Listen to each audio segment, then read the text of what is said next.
And we are live. Good evening, everyone. Welcome to Holy Crap, the Vlogcast. A vlogcast that comes from a skeptical point of view to answer some of the questions of why. This vlogcast started as a combination of spite and the Streisand effect because some people on Facebook, yeah, I know I said I was done with him, but you know what? He's my new special friend. Oh, hell. Sometimes the idea of this whole damn thing is just to follow through with the old adage, sometimes the journey is more important than the destination. I'm your main host. I'm known as Shujin Tribble all over the place, S-H-U-J-I-N. Yes, you can find me pretty much anywhere under that name. Let me introduce you to everybody tonight, because we're going to have fun. Fortunately, we're not going to be talking about any exploding whales. Starting off the top left-hand corner, good evening, Dallin. And not even any exploding gopher stun. I'm almost disappointed. Almost so. From the Midwest of the U.S., good evening, Bridget. Good evening. From outside of, oh my God, somebody still has a job out there, Washington, D.C. Good morning on Renault Tech. Our government is currently happy to announce that Hurricane Jose will never make it across the border. Good luck. And from across the water in the north somewhere, probably hurricane-free section of Europe, otherwise known as England. Good morning, Chris. Good morning, Eugene. And yeah, all our hurricanes over here are currently political rather than physical. I was just about to say the air temperature of those hurricanes is somewhat hotter, I think, than what they're used to down in the States right now. Ain't that the truth? Most of yours are labeled Brexit 1, Brexit 2, Brexit 4, right? Yeah. Wow. I'm glad you're paying attention, Tech. I was getting a little bit worried for you there. Thank you, man. That sound you heard in the background was the dentist drill going after that last nerve. Wow.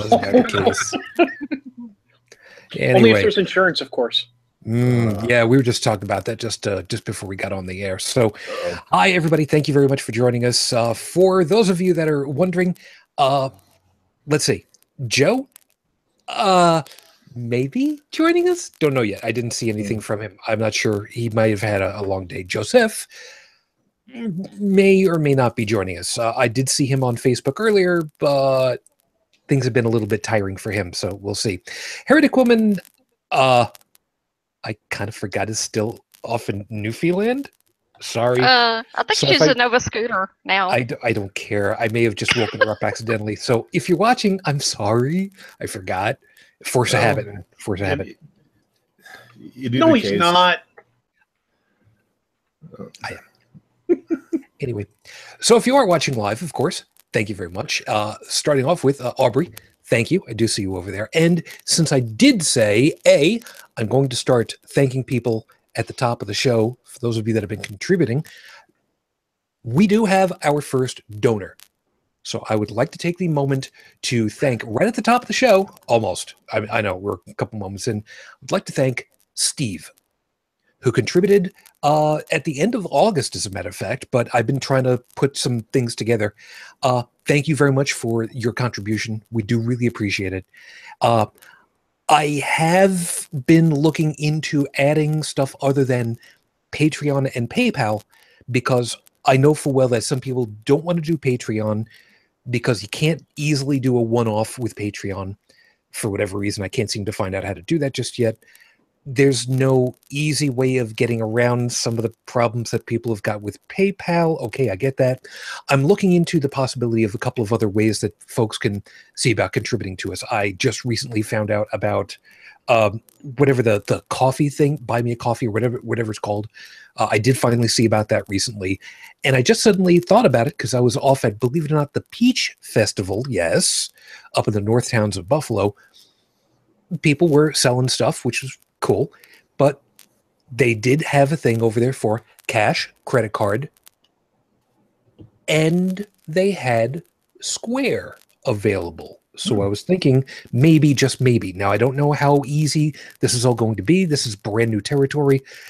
And, you know, I don't have anybody else helping out on this. I'm not inviting.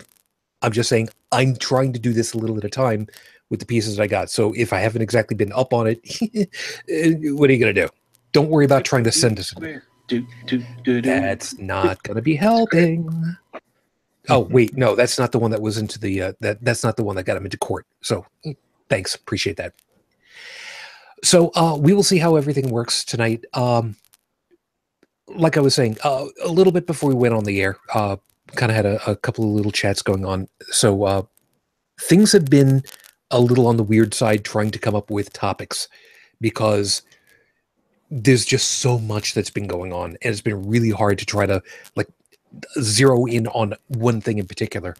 And as I've said before, I don't want to make this specifically about the United States, as hard as it is to try to get around that. You got to see about getting that cleared out of your throat there, Tech. I will in 2020. Okay, fair enough. Hopefully earlier than that. Anyway, let's just deal with the simple problem of, well, trying to deal with something that's kind of a bullshit topic that's not really so much of a bullshit topic is really what it comes down to. We'll go from there. So on behalf of all of us, Steve, thank you. Thank you very much. We really, really do appreciate it. And just for you,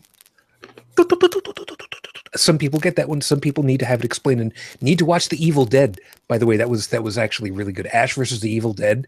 If you haven't seen season 2, oh, that's great. Hey, Steve, spasibo, comrade. Okay, whatever. Oh, yes. And by the way, I did pick up some stuff over at Big Lots. I should have gotten this in Big Lots. Jeez. Hey, maple cookies, man. Maple cookies. Ooh, sounds good. And they dare you eat them. Is anyone here finding it extremely ironic that the person who seems to be the biggest fan of all things maple is not from the country that seems to specialize in all things maple? Yeah, there's a And good not living there either. Yeah, there's a good goddamn reason for it.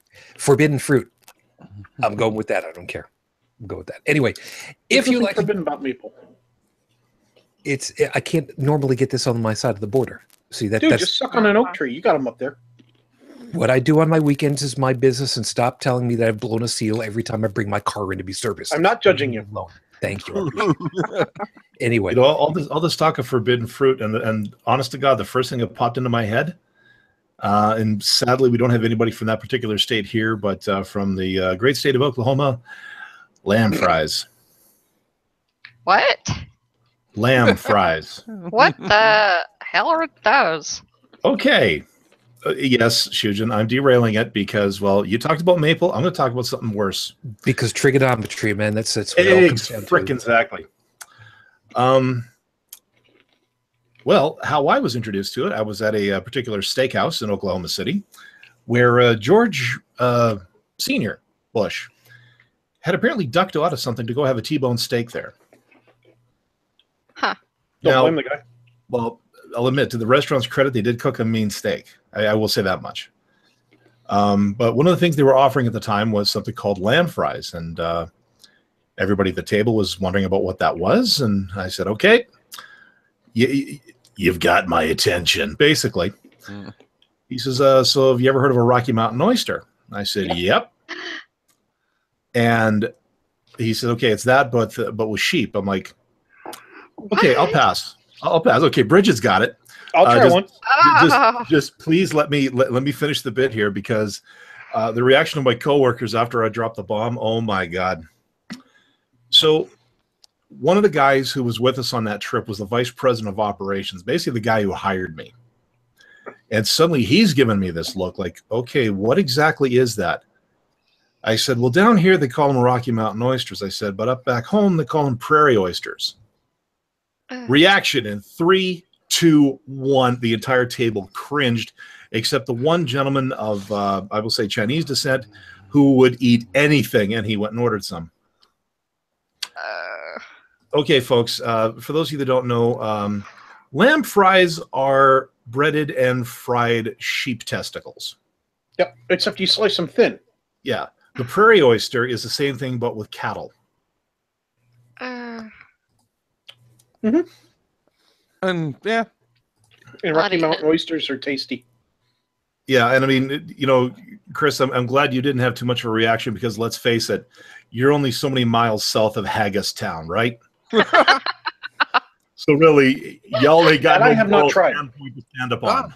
I mean, I've never tried haggis. Yeah, I mean, I'm happy to eat like sheep's like hearts, livers, just pretty much any other part of the sheep. So I don't see why I shouldn't give those a go if I ever see them on a menu. I love liver. Pate. I'll consider that. However, I will go ahead and say I can think of much more entertaining uses for sheep. That's just me. But enough about New Zealand. Shave your sheep. Remember, folks, shave your sheep. Yeah, Shujin, you can just leave your knitwear obsession out of this. I can do that. I will simply go as far as to say, how about writing a song about sheep? Nay. I'm just going to go ahead and say, Black Griffin, you got yourself a shout. Congratulations. Nay means nay. No, that's a different thing entirely. And by the way, Stephanie, I see you. About the dirty deeds done with sheep. No, that's a different one entirely. You know, somebody put in the text chat for us that I need to put in the Black Griffin's sheep song. Some people need to see that. And for those of you that are clicking over to take a listen, I would go ahead and say you're welcome, except that I don't think that you'll be able to hear me over the earworm that is going to induce. You're welcome. Waiver forms are available at www.holycrapthevlogcast.com. Actually, that's going to be really funny if we start going ahead and putting stuff like that. We should do that one of these days. Anyway, well, let's see if we can consult Andrew Torres first. Maybe he can give us some advice. Nope. I want this completely above board. I don't want to be having a consigliere on board for free. Oh, okay. You know how much legal above the water line. No, I got it. We'll get the boozy badger. Okay. With that in mind, let's just move right along. The caffeinated cow. No, I want Foamy the squirrel. No, boozy badger is actually a lawyer I follow on Twitter. Bridget, if you can convince ill will to do an intro for us, I will find a way of putting it into the show. Foamy the squirrel. Oh. Now that is something I will happily fix and post. He is my Lord and Savior, Foamy. We'll talk. We'll deal with all this. Caffeinated cow. That sounds like a milkshake shop that specializes in caffeinated milkshakes. I need to patent that, or trademark it, or whatever. We'll come up with something. Anyway, double. Letterkenny. Oh no! It's a place in Colorado Springs. No, I was just about to say that in Letterkenny, there's a thing where they say the 3 words of love in Canada. Timmy's double double. They're not wrong. No, they're not. They're not wrong. Totally not wrong. Yeah, it's coffee with 2 sugars. Yep. So let's just go ahead and get this rolling because oh man, this is what happens. Oh God! I hope that you guys would enjoy. Here's the picture for the caffeinated cow in Colorado. You know, if you Good really night, love everybody. it, you should just put a ring on that teat. That's all I'm saying. Oh. Okay, show's over. Good night, folks. No, because Aerosmith did it first.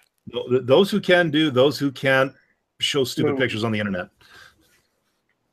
I was going to do it, but it's already taken. Yeah, It's a coffee shop. It's a cafe or whatever it is. You mean Franchise tech. Franchise. Anyway, I've got coffee, which is actually really good right about now because I did not. This is my first cup of coffee for the day. This is either vodka or water. Only time will tell. I don't do vodka. If I'm going to have potatoes, they're going to be fried. No, I'm not going to have deep fried vodka. I don't care how tasty anybody says it's supposed to be. It's still not French fries. Okay? Let's move it along. Stop it. Let me roll this sucker. Because with 5 minutes on the clock, your 5-minute freestyle starts right now. 5 minutes. How can I say in 5 minutes what thank you really means? Thank you is a wonderful thing. You don't hear it often enough. I mean, when I was young and my dad would say every once in a while when he got back from, cop duties, because he was a cop, it was something that was referred to as an attaboy. At first, I didn't know what he meant because, I'm a kid. What the hell do I know? It's an attaboy. Oh, okay. I get it now. Thanks. Appreciate that. We don't hear thank you often enough. I mean, in general, you do your job. Okay, that's status quo. That's what you're supposed to be doing. Okay, good. That's what we're expecting. So no extra is supposed to be recognized. Or at least sociologically, that's the way it feels a lot of times. If you go out of your way to do something, but people don't know what it is, you're not going to get recognition for it because, well, nobody saw. All they saw was the end product, which is you did whatever you were going to do. And maybe it was what was expected, but, the extra effort behind it all, who knew? Perfect example. I mean, the amount of work that goes into, and I'm using this because just off the top of my head, the amount of work that goes into editing this show in order to become an audio podcast, there's a lot of steps that end up going into this. And I'm not saying this because I'm looking to blow smoke up of Dallin's ass. It's because it's the truth. For audio, you have to download the entire video. You have to rip out the audio. You have to process the audio. You need to trim out the top and the bottom. You need to levelize it a little bit. You need to add the intro and the outro. You need to make sure that everything is sounding the way that it's supposed to, and then reprocess it to export it as the format that you want, and then upload it with the correct code so that the whole thing it's a bit of work. Now, obviously, I try to remind him that I appreciate what he does because we're not getting paid for this other than, all right, getting a little bit of payment. And again, thank you for that. You didn't have to, but you wanted to, so you did. And a thank you. And that's one of the reasons why thank you is so vitally important sometimes. Part of this is because I heard Bill Robbins from Barroom Atheist recently say he would have gladly signed up for two more tours of duty for thank you. And what does that say? I mean, he worked the Air Force. And, granted, he wasn't a fighter pilot or a bomber or anything, but for a thank you. Being appreciated means something. I mean, some people don't recognize that, getting paid your wages, okay, that's all good. And that's what you expect. You expect you go in, you do your job, you get paid. Honest work for honest pay, to paraphrase from a Simpsons song, believe it or not. Go looking in your 8-track collection, kids. You'll find that from your parents one of these days. Thank you means a lot. It means something. It means you've recognized somebody for something. Whether or not it's a big thing or a little thing, you've recognized that they've tried or that they've succeeded. Maybe both. And that can mean all the difference in the world. Are you having a good day? You've got interest. You've shown that to someone you care a little bit. It may not be a big thing, but it's a thing. Thank you. It's not I'm sorry, or in some cases I'm sorry. It's thank you. I recognize that you did something for me. What does it have to be? It doesn't have to be anything big. It could just be doing their job. Could be a cashier. Could be a cart retriever. It could be your dentist, for all we know. Does it really much matter? Take a couple of seconds not to thank somebody else. Don't do that. But think every once in a while, should this person have thanked me? Better yet, what if they had thanked me for some little thing here and there? What would that do for you? Better yet, put yourself in somebody else's shoes for a couple of seconds and think, what if I was the one recognizing somebody else for a change? It's episode 178 on the docket, Your Honor. Those who can't. Now, of course, the old adage is those that can do, those that can't teach. And we're going to be talking about the importance of teaching, the importance of education. Excuse me. And like I put in the description for the show, Santayana, and it gets misquoted all the time. All the time. Although, to be frank, the misquoting is still pretty much on point. Santayana's words, inscribed at the memorial at Auschwitz, states the correct quote: "The one who does not remember history is bound to live through it again." Now, of course, the misquote is pretty much the same, but it's not quite. So, you know, one of those times where I don't know which one is better. At least the premise is remembered anyway. And please forgive me. I'm apparently trying really hard not to hiccup or burp at the same time or something. I don't know what. Very unprofessional of me. I know. Whatever. Heretic Woman would normally be the one I'd check with on all things going on with Raif Badawi. Unfortunately, with her motoring across part of North America because, she's a badass that way, sitting on the bitch seat. Yes, that's what it's called. You're welcome. Right now, there's no new news for Raif Badawi, which, as we've said before, is unfortunately kind of par for the course right now, and will be much more often than not. However, as of the recording... If I may add into this, it's now been, say, I don't have the exact number of days, but it's a long time it's been away. But luckily that this over here, this is still coming up regularly in the media, so there is still wider attention than just our own on it. On there, obviously, it goes in and out with the other events in the news cycle, but the awareness is at least being maintained. And I did see something on Facebook recently. I can't remember if it was Ali Rizvi who did it, or if it was Raif's wife actually posted footage of when he was flogged. Yeah, I mentioned about that last week. So, so I mean, it's like Chris saying, it looks like it's getting out there.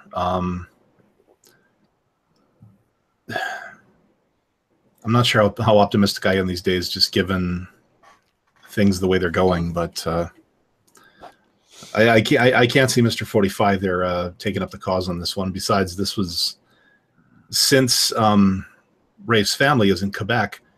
I think this one kind of falls in our lap, and that does not fill me with a lot of confidence. I'm sad to say. Yeah, understandable. It's maybe we'll. You know what? Maybe we'll spend a show talking a lot more about that. Again, somebody put in our text chat talk about Raif and extraction possibilities and the fallout. So I remember to make that part of a show in the near future. But in any case, as of tonight's recording, this is now 5 years, 2 months, 24 days since Raif was unjustly incarcerated for thought crime. Our thoughts and our hopes are still with you and your family. The only saving grace I've got about this at this point is it's more than halfway done with his time served, if they'll commute it to even that. We'll see. So, like I was saying, the idea is that I was on with Jake Far-Wharton recently, and we got into a discussion on the news article part, and the whole big thing came up about all the stuff that was going on over here with the alt-right, the American Nazis, the reflux, sure, we'll use that term for it, of the Confederate drive. I don't know how best to put it other than to use profanity-laced terminology at this point. But I held back a lot, and I basically said that I didn't know what could be really done in the moment, but that the long-term solution to the whole damn thing was better education, to keep hammering on what the actual truth of history and how things played out, so that there's no, I believe the expression I used was, so that there's no shadow for, God, what the hell was the terminology? Basically, so there's no way for there to be any shadow for misinformation to fester in, I guess is probably the best way of putting it at this point. So I want to talk about that because that's, unfortunately, it's a long-term solution. But I get the funny feeling that this is another one of those situations where long-term may be the only good term. Now, we're going to talk with Bridget for a couple of minutes, because there's a thing about the short-term learning that we kind of talked about before the show that kind of plays into this, to show why I don't think that there is a good educational short-term solution. So, Bridget, right before the show, we were talking about the situation in Utah. So, bring everybody up to speed, and we'll kind of go from there. Okay. I know that we had mentioned it on the show last week. Or actually, no, we were talking after the show. Sorry. There was a nurse in Utah working at a hospital, and a police officer had come in and demanded that she draw blood on a patient who was unconscious, and he was not under arrest and had not been charged with any crimes, and he was insisting that this nurse draw blood from her patient. And she clearly outlined what the hospital policy was, that unless he was conscious and consent, or unless he was implicated in a crime or they had a warrant, that she could not draw blood on this patient. And so she printed out the policy at the hospital. She had her supervisor on the phone and was reiterating what the hospital policy was. And he threatened to arrest her if she didn't draw the blood. So she still refused to draw the blood, and said that she didn't have any of those three conditions met. And so he very roughly arrested her. And hauled her outside, and then made a comment to the ambulance driver that as far as patients that he was going to be bringing, to the ER in his part-time job as an ambulance driver, he was going to make sure to bring all the indigent and homeless people to that hospital and take all of the quote-unquote good patients elsewhere. The thing that came out a few days ago was that he knew ahead of time that no judge would sign a warrant for drawing this man's blood, because there was no grounds to. So they were planning on being very aggressive and forceful ahead of time before he even went down there. He was trained in a phlebotomy program. I assume that he knows what the law is in Utah, and he was violating the law. The hospital has since changed their policy to where law enforcement will no longer be allowed in any patient care areas. They will have to go to the emergency room and check in, and have the house supervisor handle the business, whatever it is that they need. But why this man was in the hospital in the first place? He was a truck driver. I think he was from Idaho, but the police in Utah were chasing another man in a high-speed chase, which was later revealed that was illegal. The suspect crossed the median and hit this truck driver head-on, and the man ended up having burns. He, was in a coma, and it looks like the motive behind trying to get his blood was to see if there were any illicit substances in there. That way they could try to get out of any legal liability for his being injured this high-speed chase. And last I heard, the police officer in question had been relieved of his duties and had been fired and maybe brought up on felony charges because it's illegal to assault medical personnel like that. Now, just to make sure that we're all on board with a piece over here, you did use all right, we've used the term before, but just to make sure that, people are completely and totally on board, the term phlebotomist.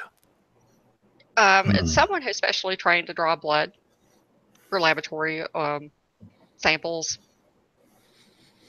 Now, I can tell you from second-hand experience, I guess I could say, when my wife was going for cancer treatments and she needed to have blood drawn for, testing to find out how her numbers were for all the checkups and everything, a good phlebotomist is something to be treasured and kept for. There was one that was very, very good, and that's apparently an art to do it. I wish I had people on retainer during my little stay in the medical community, because I met people who were really good at what they did, and sadly, I met a lot of people who, not so much. Mm-hmm. There's a part about the story that bothers me. What's that? Well, when I first heard that she was getting arrested, this was before a lot more details came out. Mm-hmm. The first thing that came to my head was, where the hell's hospital security in all this? They stood by and watched. Yeah, I read the article, the updated article. Tech, is hospital security actually going to stand toe-to-toe against a police officer? Spoiler, the answer is no. Because a security guard, even if it's a hospital security guard, at least on the unofficial food chain, they're lower than a police officer, and they damn well know it. Yeah.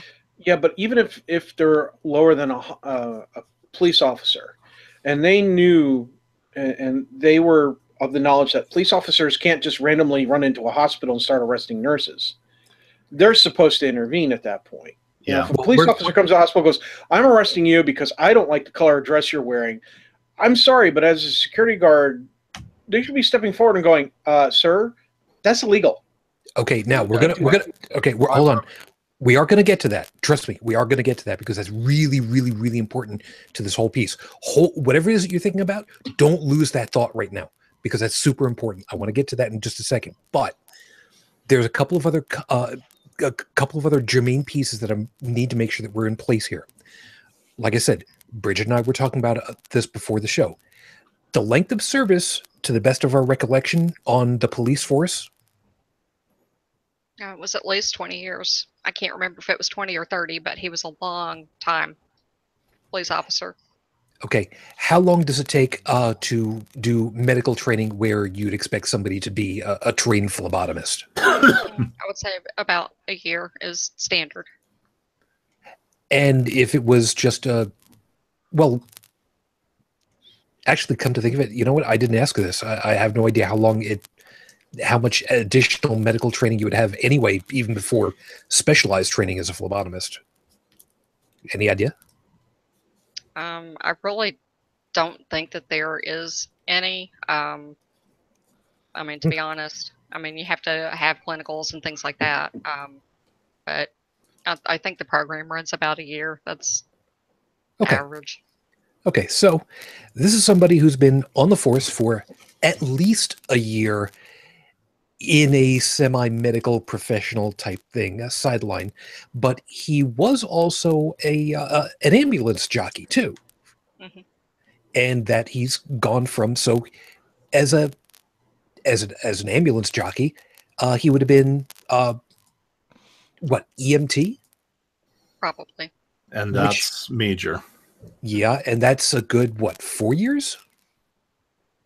Yeah, I'm not sure, but it is extensive training. It's several years. I actually went to school with a guy who he was an EMT before he wanted to switch disciplines, and one of my best friends in Manitoba now is also an EMT driver. the last guy I would have expected to be as such, given, you know, what I know about him.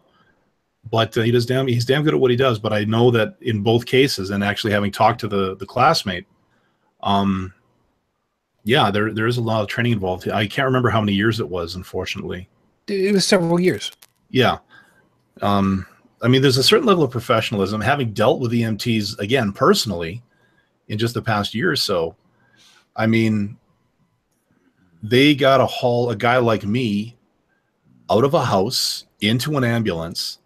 They've got to do an entire makeup on me while the other person is driving.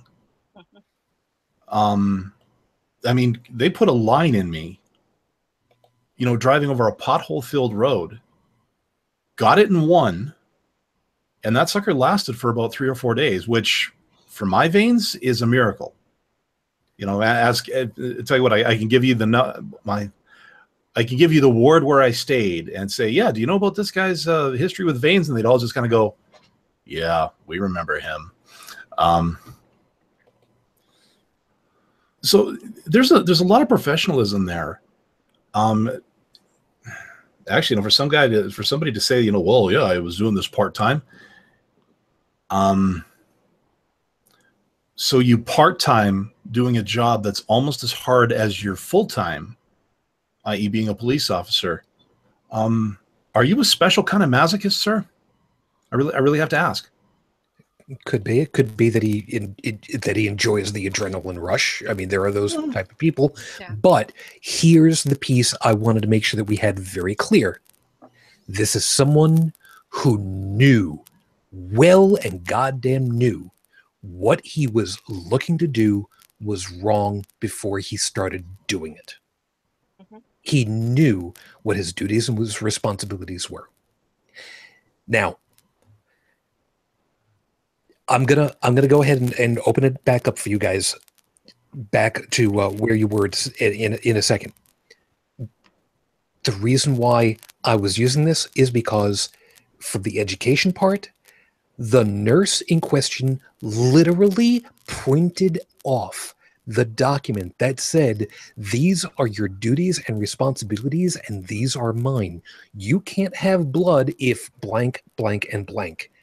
You don't have blank, blank, or blank. You don't get. This is an or not gate. I think I've got that right. Anyway, you don't have this. You don't have this.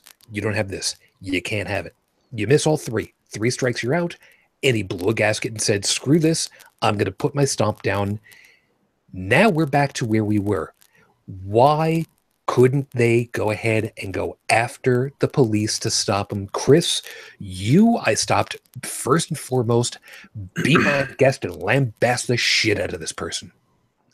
I would say this is totally unacceptable, and I don't know what the circumstances from the police officer's perspective or side were, what kind of pressure they were under to obtain that blood. And it sounds like from what was going on that they may have been under considerable pressure to do something wrong.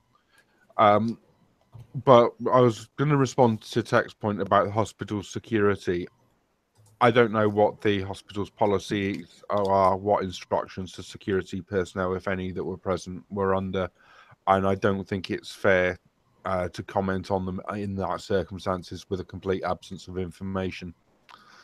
I think the nurse in question sounds like they've done an amazing job and really stood up for what was right. Yeah, she literally, like I said, she literally had it chapter and verse right there in front of her and showed it, and they completely stumped right off of it. Now, as Dallin was saying, a security group in a hospital, even if it was deputized police force of a sort, just for argument's sake, in a hospital would not be armed, or would be armed with something really, really otherwise innocuous. And there's another thing too. There's another piece of it. and I hate to talk about it because it's going to make me sound like a conspiracy theorist, and I'm not. Go for it. But there is a code, an unspoken code. Mm-hmm. And police officers. Well, I would think among officers of any sort, including like relationships between security guards and police,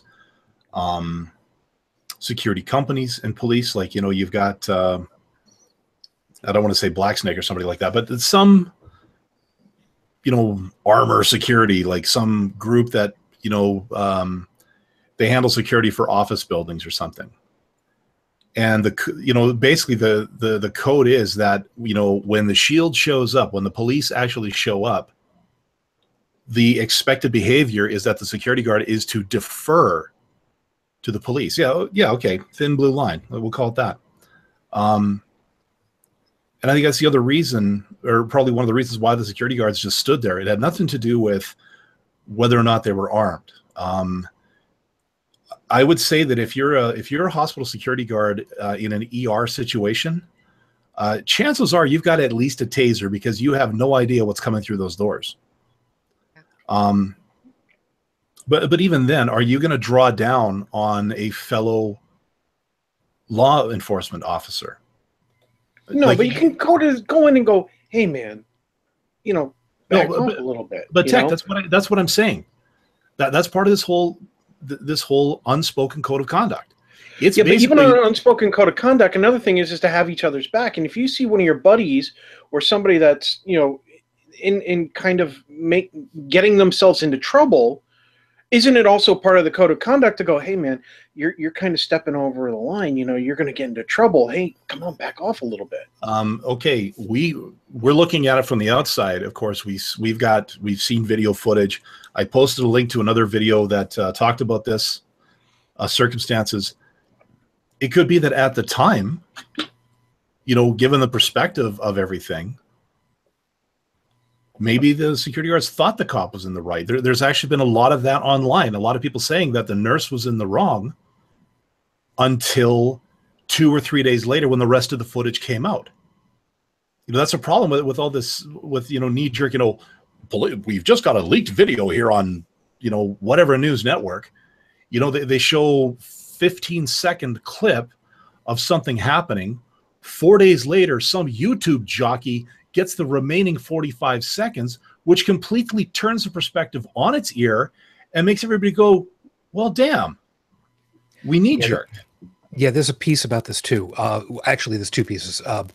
One of which that, Stephanie, I'm going to get to that in just a second, but one of which is, in the current climate, with how we have seen the police nationally here, unfortunately, more than anywhere else, or so it would appear, because, you know, sorry, a little bubble over here. Sorry. Mm-hmm. We've seen police snipers shoot the wrong guy entirely, who was laying down on the street. Anybody remembers that one? I know full well that I do.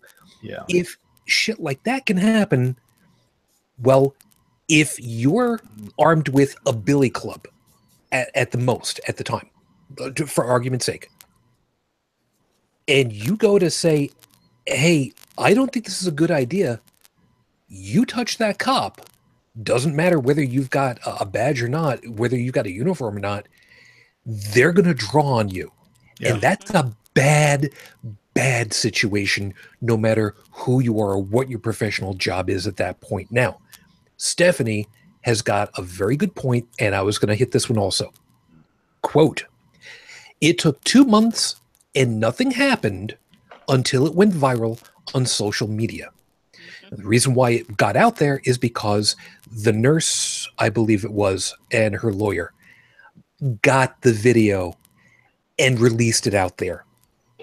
It wasn't until the public uproar happened, and rightly so, I would say. My professional opinion as a talker.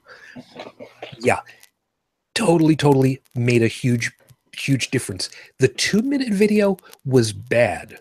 The 20-minute video, that just there's no question in my mind. Yeah. And admittedly, I'm not an investigator where I look at this and I go, this is somebody who should not be in the job anymore, period.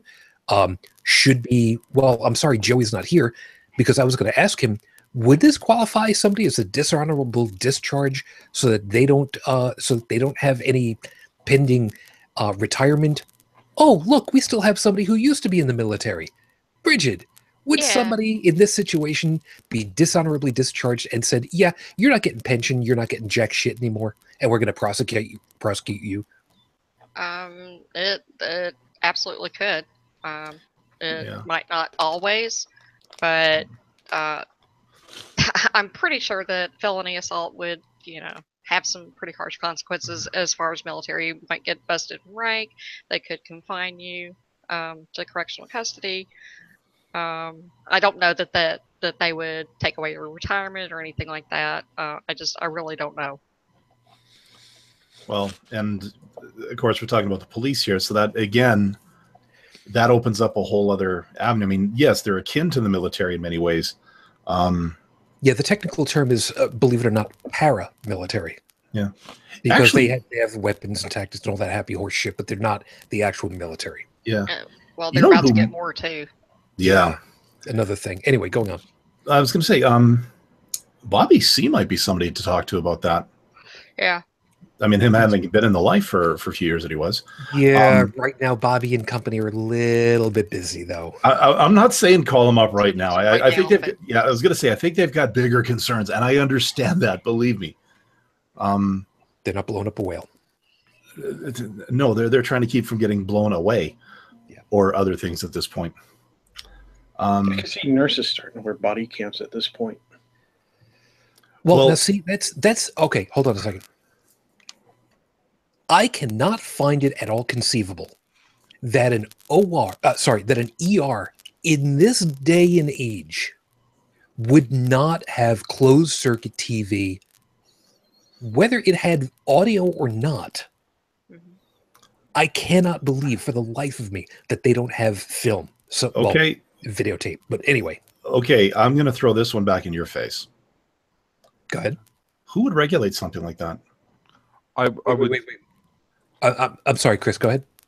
I would say that the issue of having closed circuit TV in that kind of space, I've not seen the exact location of where it takes place in the video, but obviously in a hospital setting, in a treatment area where there's patients, you have to be very careful, both ethically and legally, regarding what images you capture of patients, because you've obviously got people in vulnerable and distressing situations. Yeah.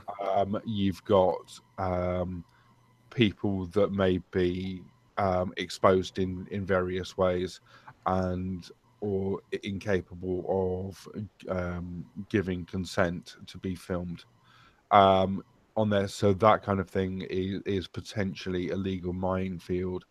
And consequences of that kind of data getting out could be horrendous for an institution. And even if they made it through all the legal red tape and actually were authorized to install such a thing,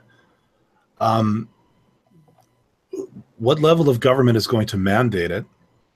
What level of government is going to fund it? Because I mean, right now, I mean, you look at the GOP, all they want to do is gut everything and throw it all to the military. So you're saying, Shujin, you can't believe that hospitals don't have, even the potential for stuff like this. Where are they going to get the funding from? I mean, we're talking a major overhaul on some pretty old buildings. I mean, the hospital I stayed in, my sister attended nursing school there, over 40 years ago. That building is still standing, and it's starting to look every day of those 40 years. There's a few high-tech improvements here and there, but I mean, you're talking about old buildings that would have to be retrofitted, rewired, and then to say nothing of health codes or sterility codes for the electronics going in. That adds a whole nother layer of complexity. to get the contractors in, to get the electronics paid for, to get it all done. You're talking millions of dollars per facility. Who's going to pay for it? Yeah. I mean, the healthcare system is already gutted as it is. You know, Wow. I'm amazed more crap like this isn't happening. Yeah, and to spend those millions of dollars on something that is going to have occasional and probably minimal benefits and opens you up to massive amounts of risk on there because it's from video footage, it's probably not going to be that helpful in most situations. Well, And it's did have monitoring at the hospital I worked at, though. I mean, it wasn't in the patient rooms, but in the entrances to the building and in the corridors, they had. Yeah, I mean, that kind of things, which is non-treatment areas, external areas, entryways, public areas, whatever, fine, because then it's pretty much the same as any other business. But if you in say let's say treatment areas are going to be difficult. And sorry, one second. So the one big question comes up is where did this stuff take place in the hospital? Would it have been in a place that would be sensitive for a camera? It sounds like it was. If I remember correctly, it was right at I believe it was right at the nurse's station, which is one of those places I would expect, a behind the scenes camera wide angle to just make sure that potentially, yeah. But anyway, but your point is well placed. Yeah, I mean, in some states here or down here, it is a felony to assault a healthcare worker, and when you have people come in the ER that are, on meth or crack, or they're violent, or the assault does happen. Yeah. Now, the reason why I wanted to use this as the opening salvo is because of, like I said, the fact that the nurse in question, Bridget, would you be so kind to just look up what her name was? I don't want to just call her the nurse. Hold on, I got it. Of course you would. Nurse Alex Wubbles. Yeah. Nurse Alex Wubbles. Okay, so Ms. Wubbles did the right thing. She not only said no, but she went ahead and did exactly what we as skeptics keep saying. Prove it. She did. She went ahead and she got the paper, the actual black and white that said these are the terms and conditions that your department and my department have agreed upon, and we are both supposed to follow. And I am following this. You don't want to, but this paper says you're supposed to because this is what we've agreed to. My supervisor, the person who would know this even better, is on the phone talking with me here, and even they say the same thing, but you don't want to follow that. You don't like what we're telling you, and I am showing you the facts. That's the reason why I wanted to use this as the opening. We have situations where we're not going to be able to get the short-term education through people. And that's one of the hardest things to accept. And Chris, unfortunately, I didn't get the opportunity of reading over this stuff, but you had, when I caught you on Facebook earlier, you posed the question to me, and rightly so. What happens when you can't get through to somebody? I gotta believe that you've kind of thought about that yourself too. Yeah, it's a conversation I was having with a friend regarding this, and we've talked about it quite a lot. It's on there, and also there's various studies done that that for a lot of people, presenting just information or evidence isn't enough to change their position, particularly if it's a strongly held position that's held for other reasons. things like political affiliation or whatever. But there comes a point where then reason and education don't work, and and there's a trap that as reasonable people, as skeptics, as people who value information, that sometimes that we can persist with using the reasonable and information-based strategy for too long, and with people that aren't going to change their position, aren't going to engage in a reasonable debate on this position. And while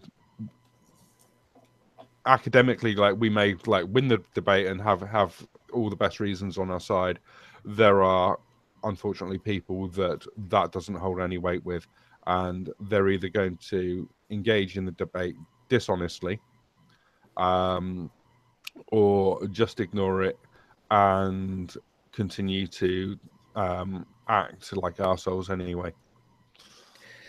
Yeah, Tech, I want to grab you in for a couple.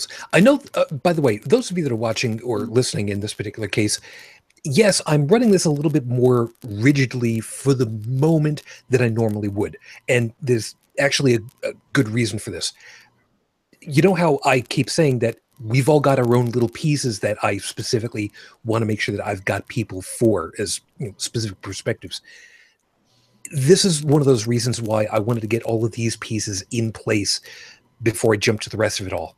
I know. An hour lead up in order to get to 45 minutes of the big crunch. I know. Just trust me.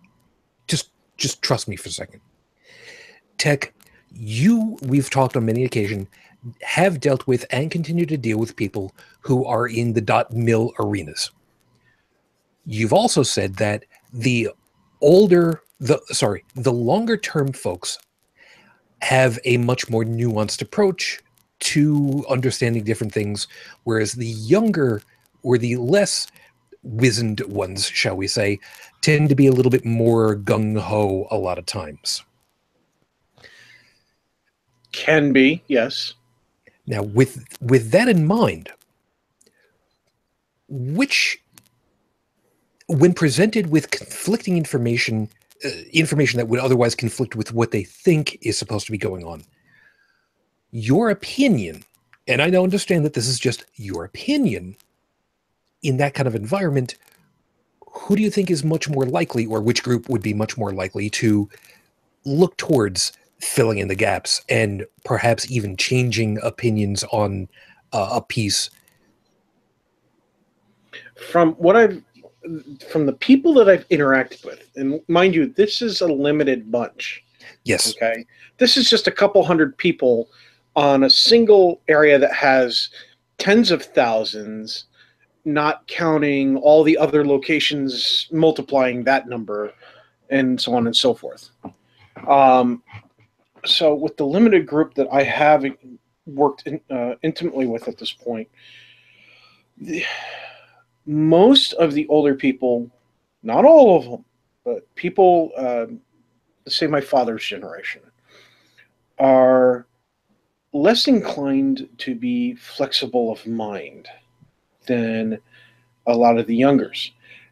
Now, it's not all. I can't make the generalization that all old people like that and all young people are like this, because it's not true.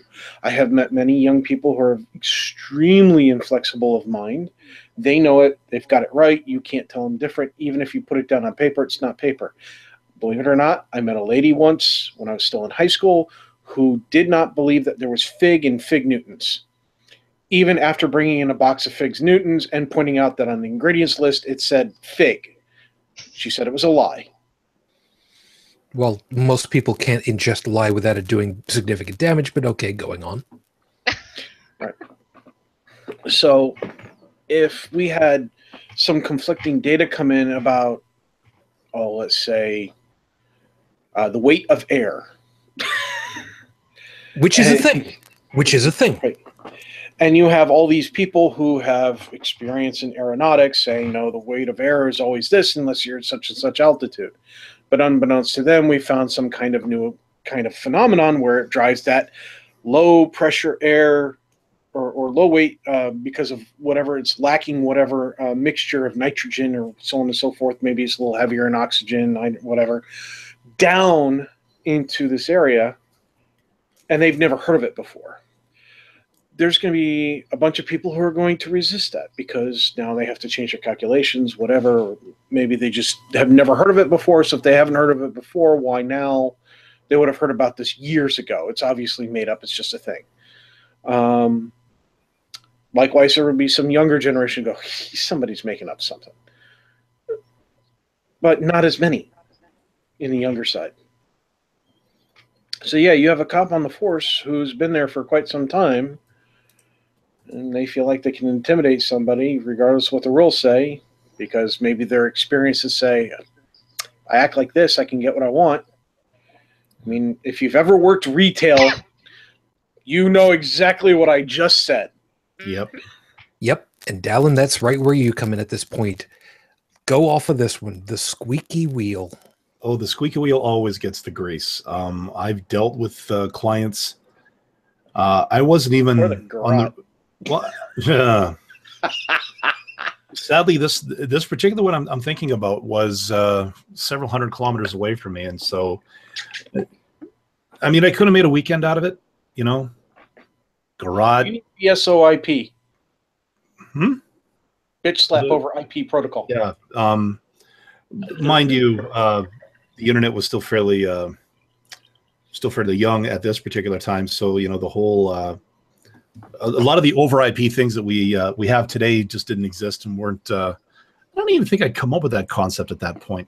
I don't think even digital dog cow existed at that point, but that's a whole other thing for later. No, this was back when Joe Cartoon was still interactive, but that again, we'll get into that. DNA. Moving on. But He remembers. But this guy, he wanted to make a fuss. He wanted to demand, you know, discounts and everything, and he was threatening me. He threatened to run everything up the flagpole.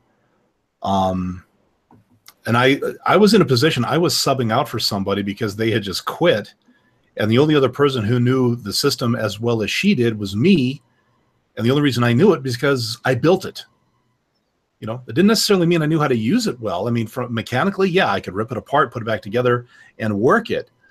But the nuances of working in that job position were still kind of, you know, to me, you know.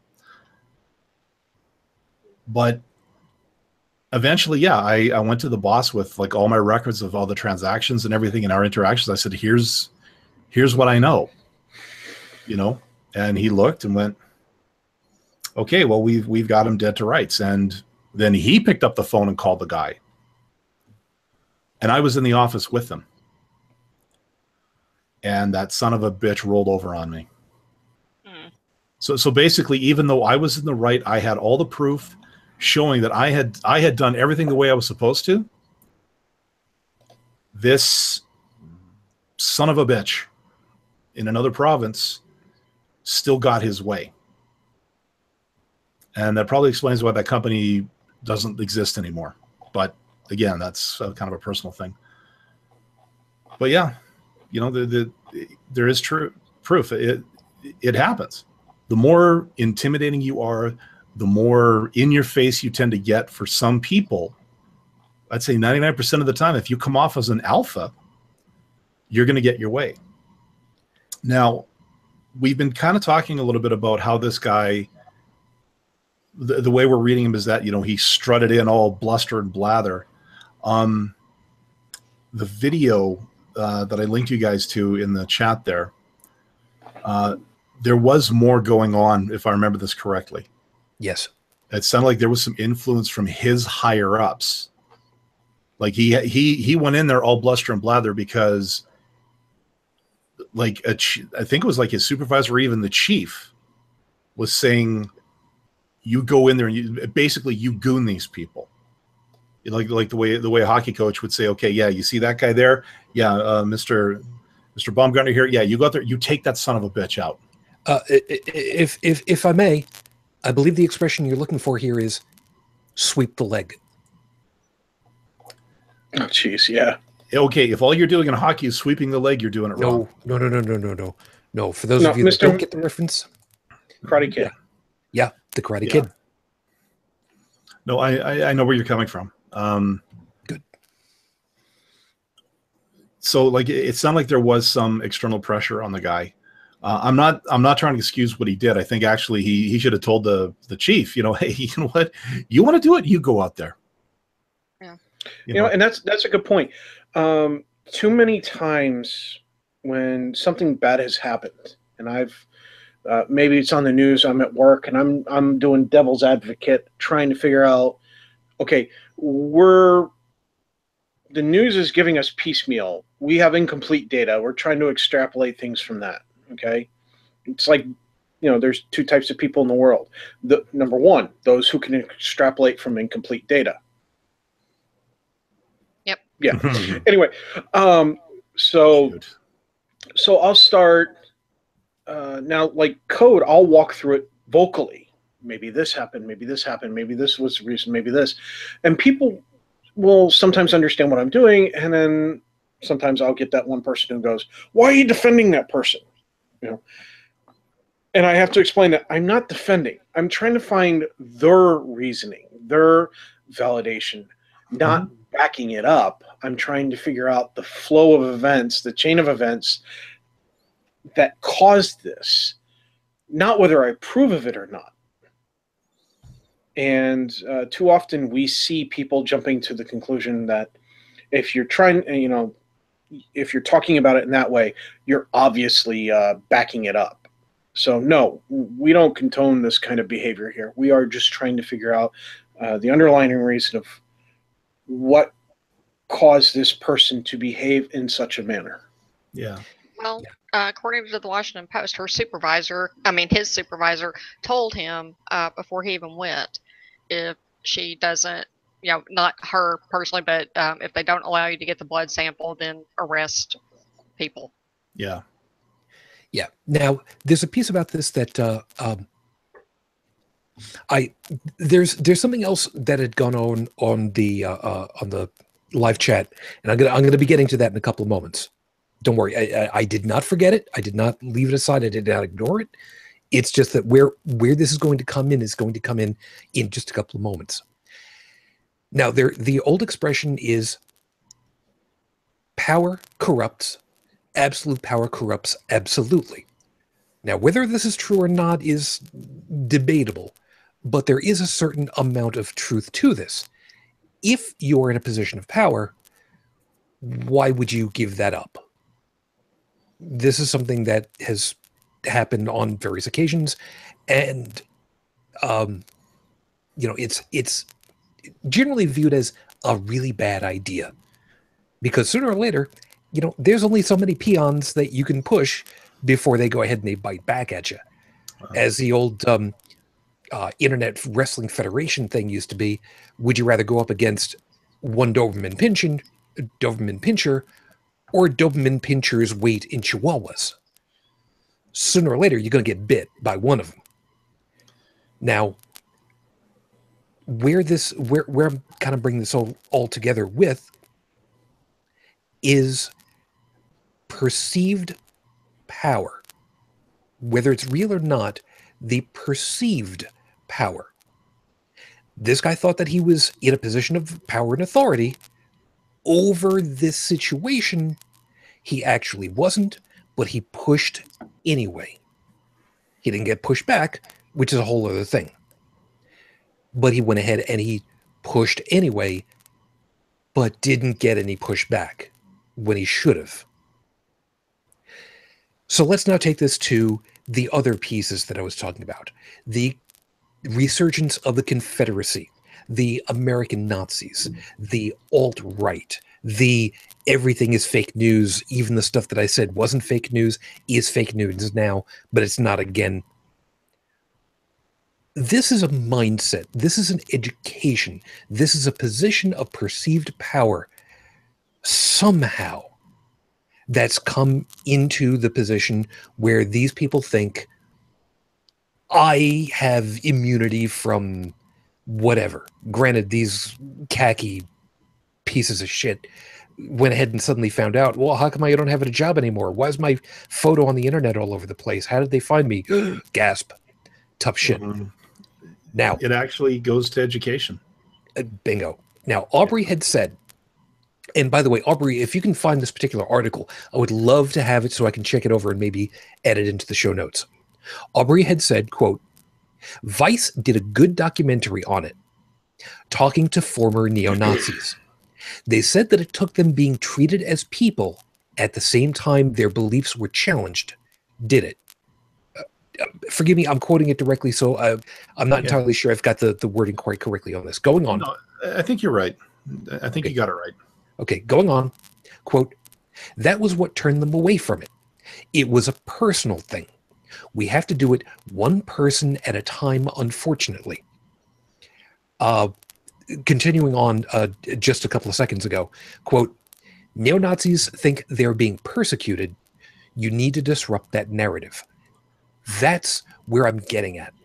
I don't think that the here and now, those khaki-wearing, you know what? I don't care. I'm going to get away with it this time. Those khaki-wearing, citronella-burning motherfuckers are going to be not worth the time to re-educate.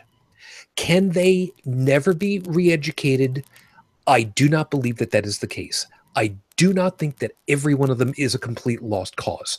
I'm saying it from the standpoint of how much effort and energy would be necessary to turn a significant number, maybe not efficacious, if I'm using the right terminology for it, but nipping it in the bud, getting the young to not be indoctrinated into that mindset may be the only way of starving this like a cancer, forgive me for wording it that way, so that it cannot continue to breed long term.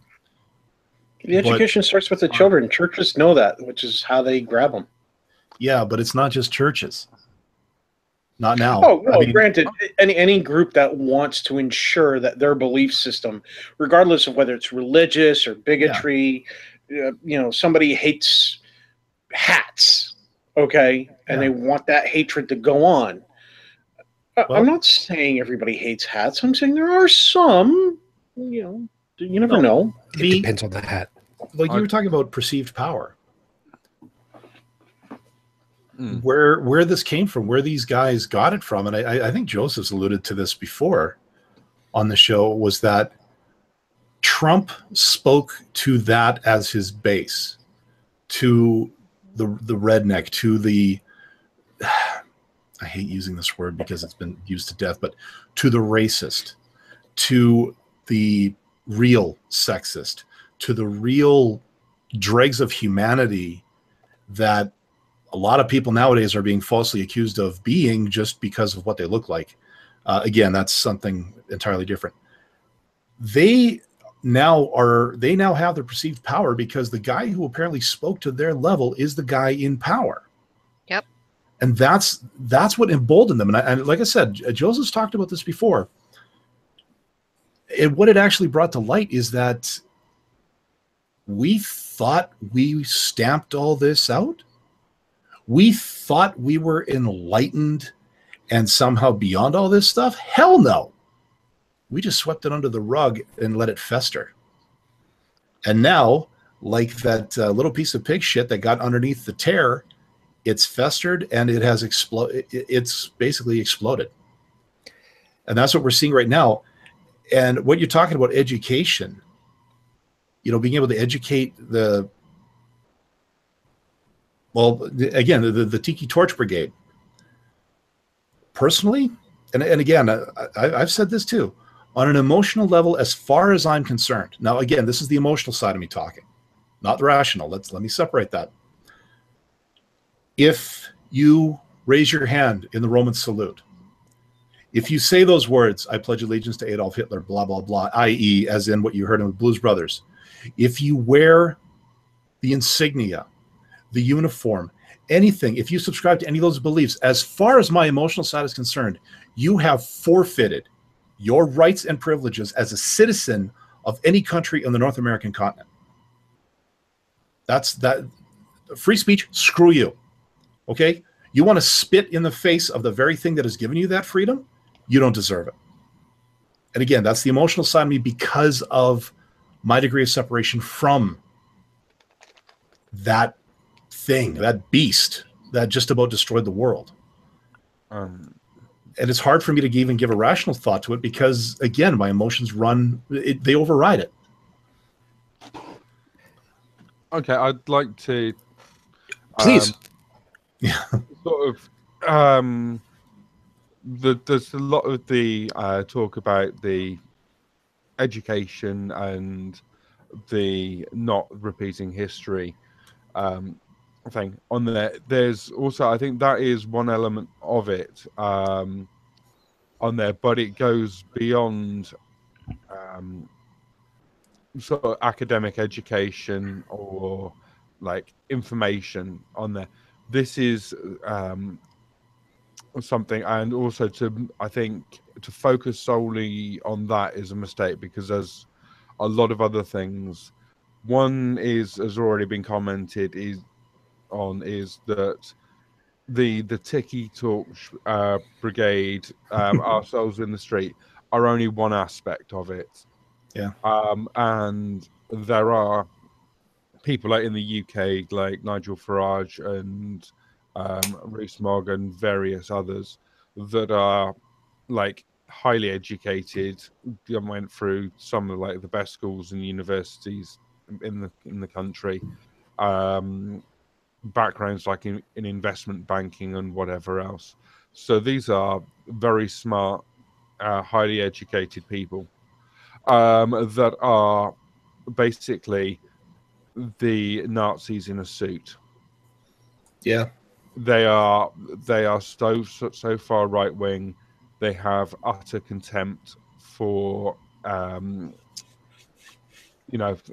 anyone who's not in their their perception of an elite social world or whatever. And so this is just like education, skills, intelligence, whatever, are not a part of the answer, but they're not the whole answer. One thing is, I think, that integration, and social mobility, are so that people actually meet and interact with diverse groups of people, know them, learn to respect people that are different from them as human beings. And so in the UK, it's not as bad as it is in America, but there is still degrees of segregation among communities, which is really not helpful because it just aids with othering, scapegoating, and leads to echo chamber effects where all kinds of horrible views get amplified. I'm sorry. I want to stop you there for a second because how terribly ironic that is. All this technology that has made the world smaller and smaller, where we can connect so much more readily, and yet that echo chamber effect is so much more pronounced, no? Well, here's my question to counter that. Why is there still illiteracy in the so-called civilized world? That is... wow, shit. This, in my hand, has more computing power than the data banks that sent man to the moon. This has more power than the two probes that are the furthest away from the solar system man-made objects in history. I'd be willing to bet this is even more powerful than the devices that were used to baseball throw a washing machine-sized probe onto a moving comet after doing 10 years of mathematics. This connects us to the world, as you said. Not just a cell phone, a personal computer, a laptop, a tablet, an internet kiosk at a cafe where you can go and surf the net while slurping down a latte. if you want access to information, you've got it. Yeah. At the tip of your fingertips. So why is it that in an age where if you want to go to the library, you can type in a web address and get all the reference material you want, why are there still people who don't know how to read? Why are there still people who think the way they do when the very knowledge that gives us that clarity is even easier to reach now than it was 20 years ago? Yeah, it's I think part of the answer is twofold. One is access to information, you said, is very easy. The illiteracy is there's a lot of social issues on there, lack of opportunities, lack of failings of educational systems that lead to that. But one of the things is that basically there's so much information out there that then the tools we have are all about searching for that information. So you have to be aware that any information you get is information that either you are searching for or a machine is searching for you based on your previous searches and your pattern of searches. So it is very easy to get a massive confirmation bias hit and a massive echo chamber effect on there.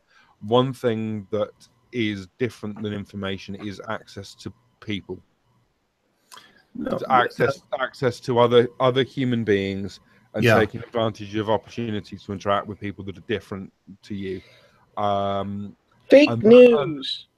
And that can be quite hard on there, because we all tend to band together with people that we have common interests and factors with, as do everyone else, into groups that are substantially different can be quite challenging on there.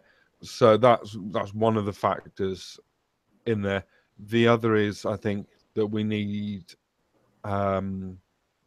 that Arnold Schwarzenegger covered brilliantly in a recent Facebook video addressed to Trump.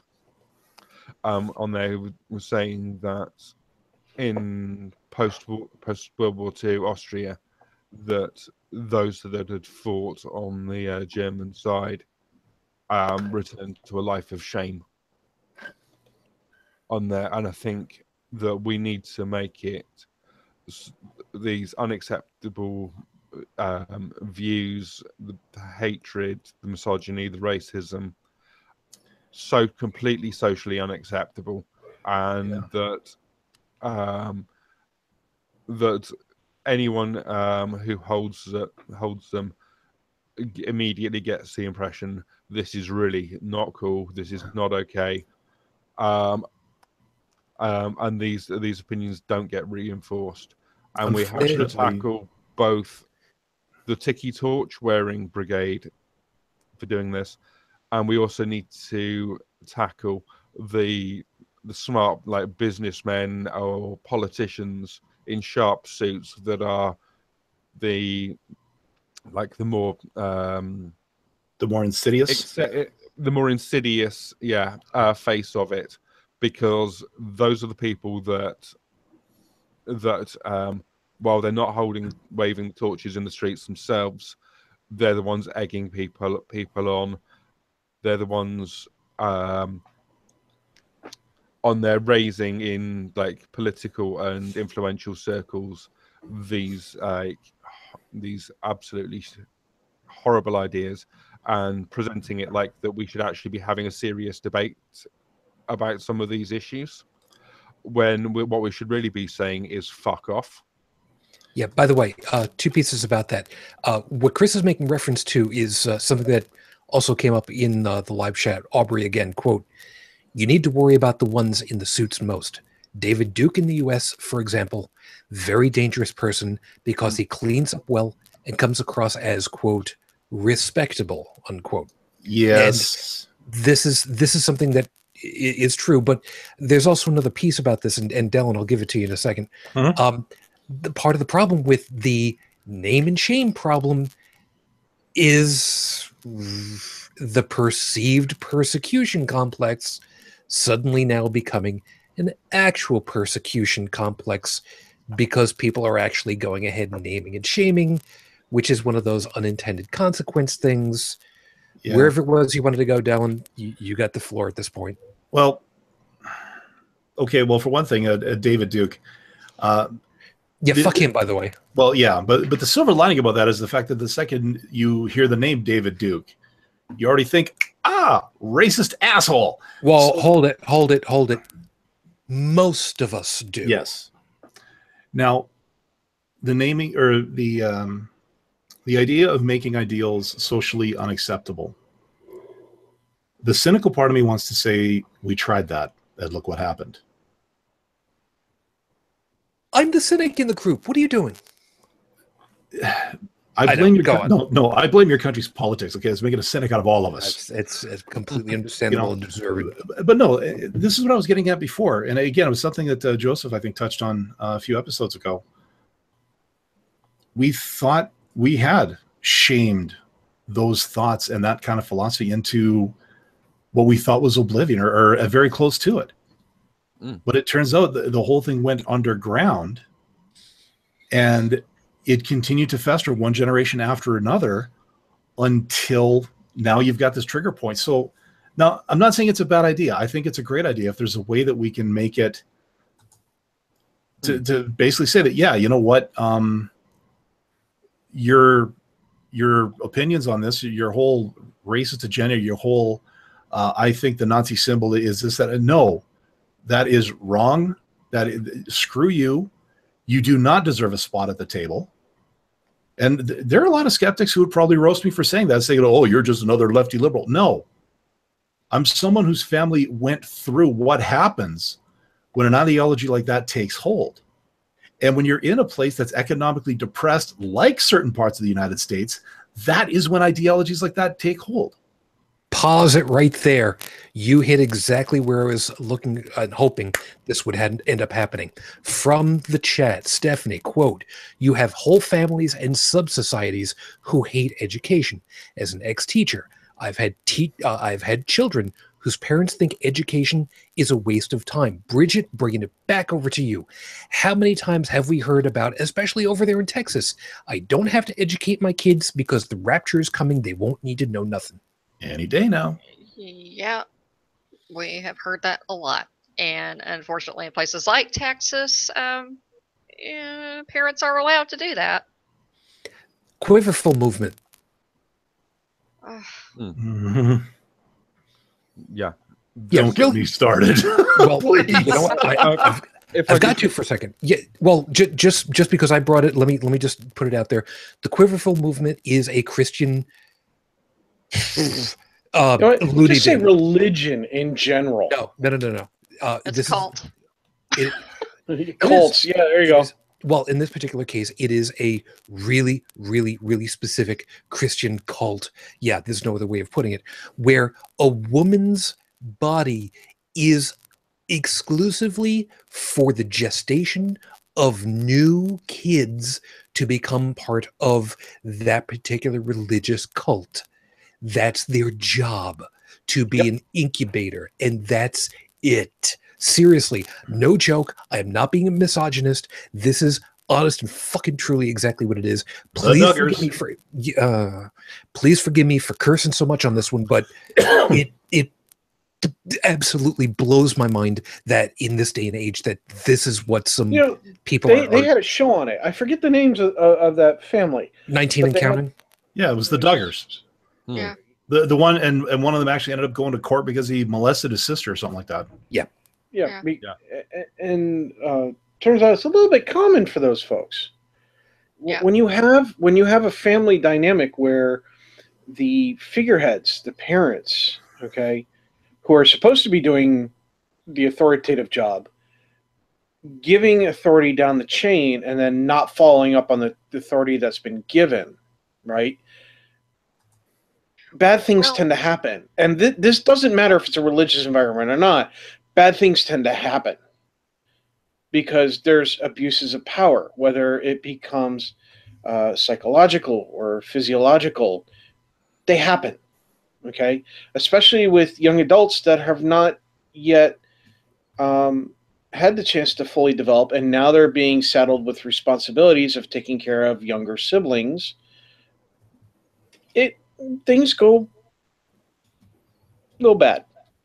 But the men have all of the authority, and that extends down to male children as well. Oh, They have yeah, authority. that compounds on it. Yeah, I wasn't trying to make that less of a problem. I was just saying, in general, there's a problem, and then the quiverful movement compounds on top of it.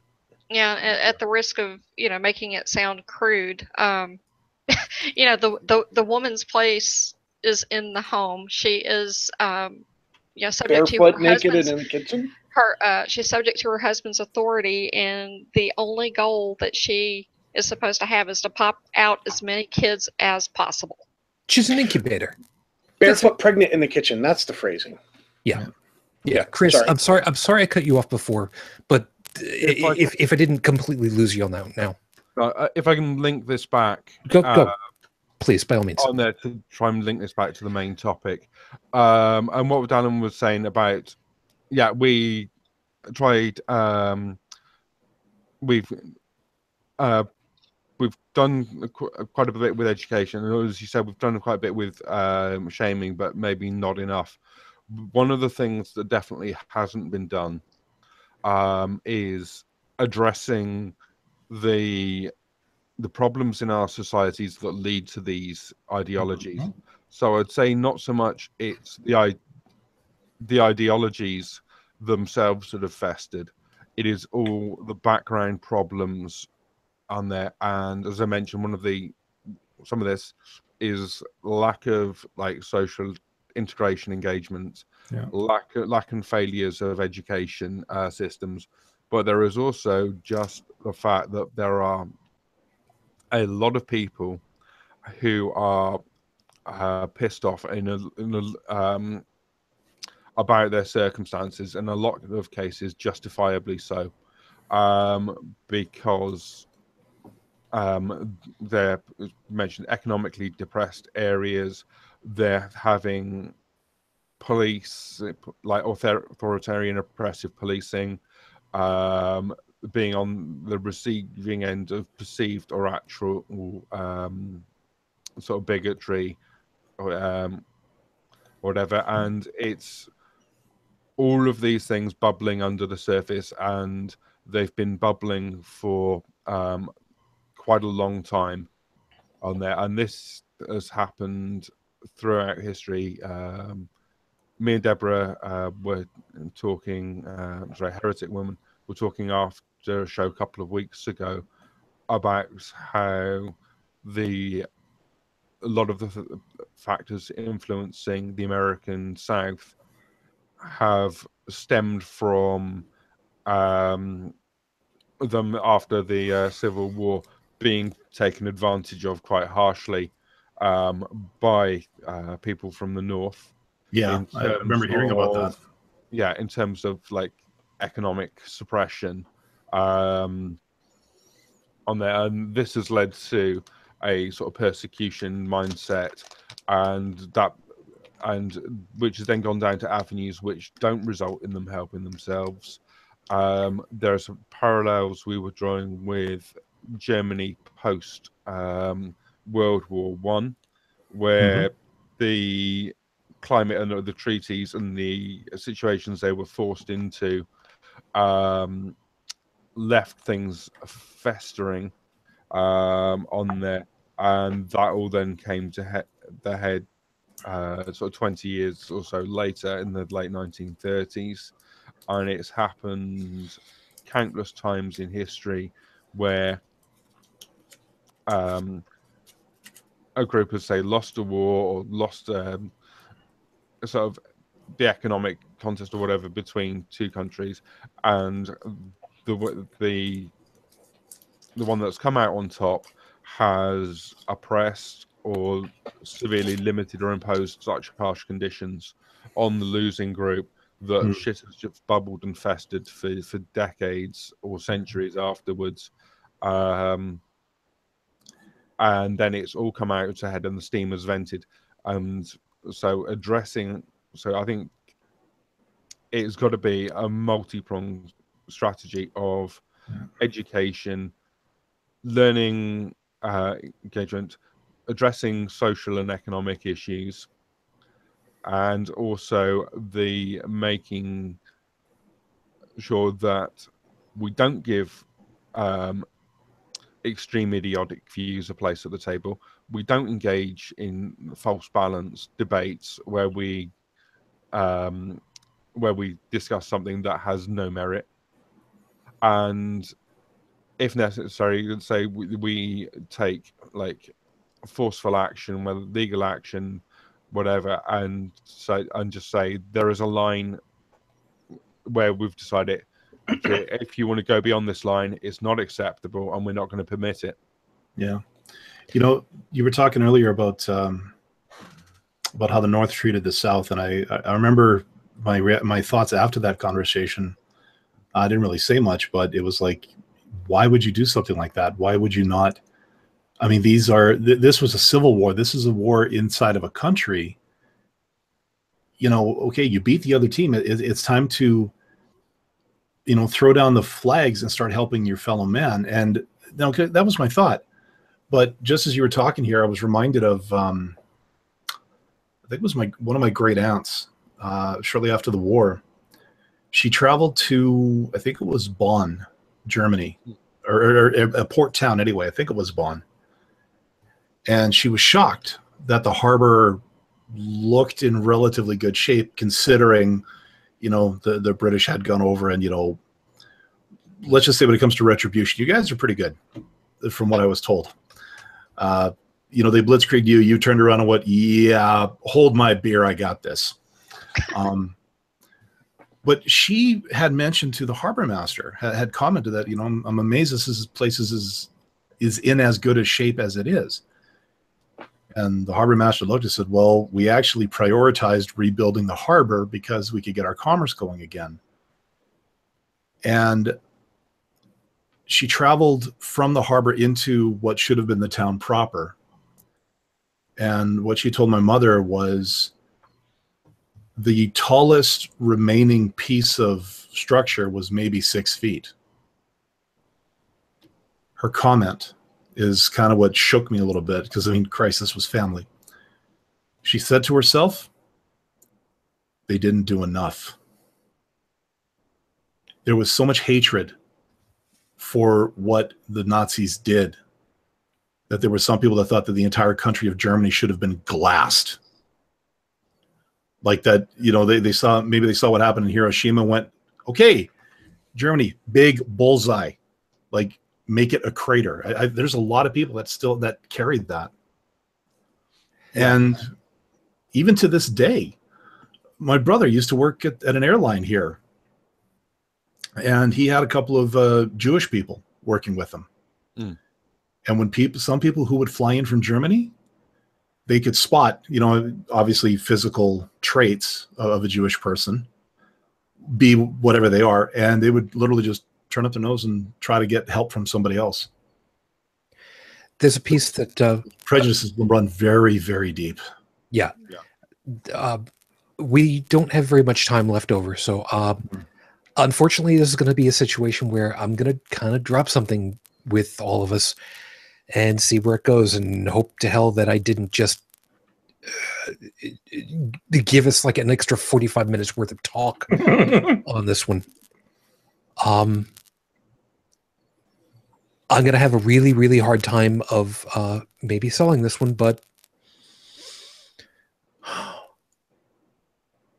these groups who have been downtrodden, perfect example was mentioned already. Germany, World War I and post, hyperinflation. For those of you that don't know about it, you need to look that shit up. Seriously, you need to understand what the hell that was. And there's a lot that went into that. There was Germany in World War II because of that, or as some people call it, 1.5. I digress. There is the Civil War in the United States, the South versus the North.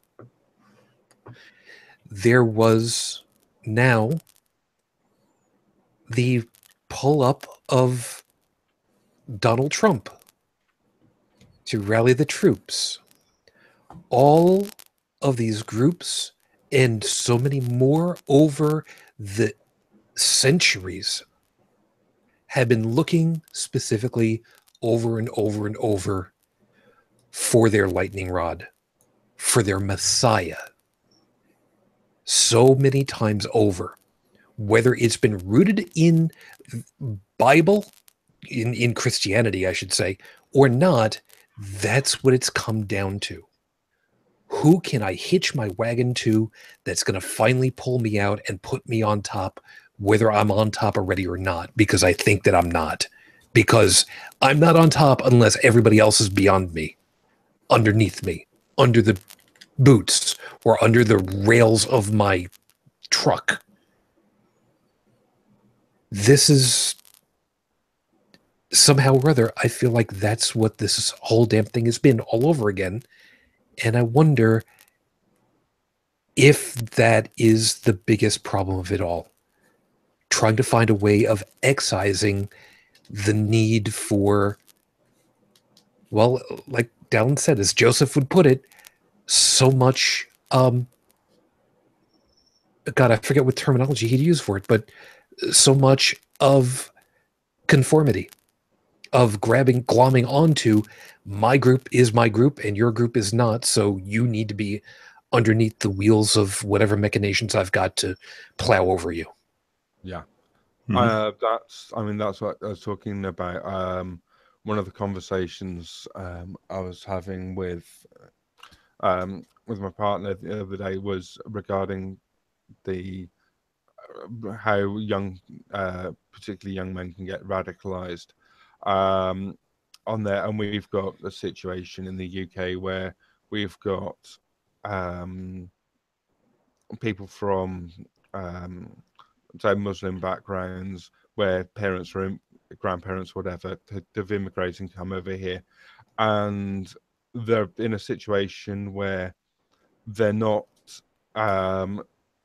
don't fully fit into British society and culture. They and that's and they're on the receiving end of quite a lot of prejudice on there from, say, the white majority over here. They don't necessarily fully fit into the cultural background that their parents or grandparents or whatever fit into, and so they have to make some kind of choice of where do they go, where to try and identify where they fit in. And often people in that kind of situation will make a choice. And in this case, some of them make like the choice for going back for trying to fit into the Islamic group with like the zeal of like the new convert or whatever, and go the whole hog really quickly and get into sort of a radicalized situation. And the same kind of thing can happen with people going into sort of white supremacist or white nationalist groups. People over here like Britain First or like the Tea Party groups, sort of tiki torch waving Nazis you've got over there, is that people are looking for a place to fit in and don't feel they fit in anywhere. And the one group that they choose because it appeals to something, maybe it's a persecution complex, maybe it's an appeal to desire for power, a sense of entitlement, whatever it is, and they dive so headfirst straight down the rabbit hole. And this is where bringing it back to something really in the show is that yes, I'll just check who it was. Aubrey mentioned earlier is that yes, we can, with an in-depth conversation and sufficient time, reach one person at a time and convert them back, treat them as a human being, and change their influences. The problem is that while we're doing that, if we've not fixed the underlying problems, the other side can reach people en masse and convert people with to these ideologies much more easily than getting them out of it. Yeah. And so if we don't fix the underlying problems, then getting individual people out one by one when they're full diving down the rabbit hole, like 10, 100, 1,000 at a time, is just not going to work. Yeah. We need to fix the underlying problems and then stop people getting into these kinds of ideologies, and then we could have an opportunity then to work with one-on-one with the hopefully very small number that remain. And if we can't work with one-on-one with them, then we can just like deal with them in some other way. Anybody else want to take on at this point?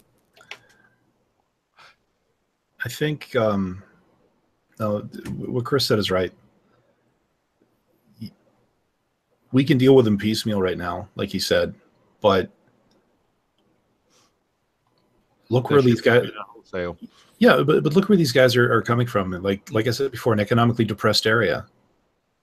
You know, it's the same place that's a breeding ground for, or not a breeding ground, but a field of potential marks for an evangelical. Because here are people, and I'm going to start using a few American terms here, but they come for life, liberty, and the pursuit of happiness. But they can't pursue the happiness because they don't have the money to do so, or they don't have, they don't have the money to get the education that they need to pursue those goals, or they've been told all their lives that the North is evil because we're from the South. And of course that all gets into it. So you've got economic depression, you've got a sense of hopelessness, be it from analyzing your situation, realizing that, yeah, things are bad, or being told all your life that things are bad because of this or that or the other thing. And then someone comes bearing that torch. It's the Deepak Chopras, it's the Joel Osteens, it's the people that say, follow me and I will get you that salvation that you want. Well, now it's not just the religious people. It's the neo-Nazis. It's the it's groups like that are saying, you're persecuted, you're being downtrodden, follow me and I will stand beside you shoulder to shoulder as we march to greatness and the light that is the true freedom, and blah blah frickin' blah. Yeah. And I hate to use a quote here, but it's the entire spectrum. Yeah.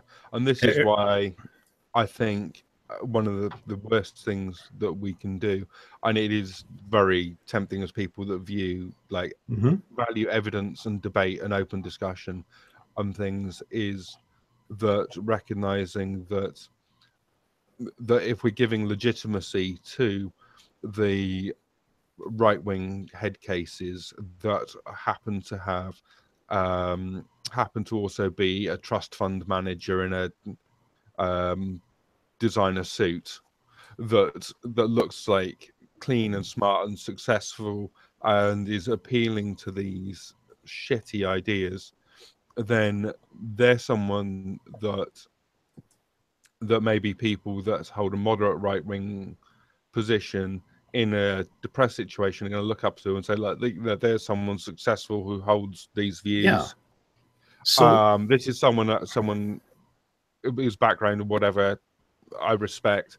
They're going to they're taking someone like that seriously giving them the legitimacy, involving them in a debate, letting them air their crap, is one of the, I think, the worst things we can do. And it's better and I know people get accused of like cowardice or deplatforming or censorship or the whole free speech crap on there is I just don't think that if someone's not got anything worth saying, why give them space to say it?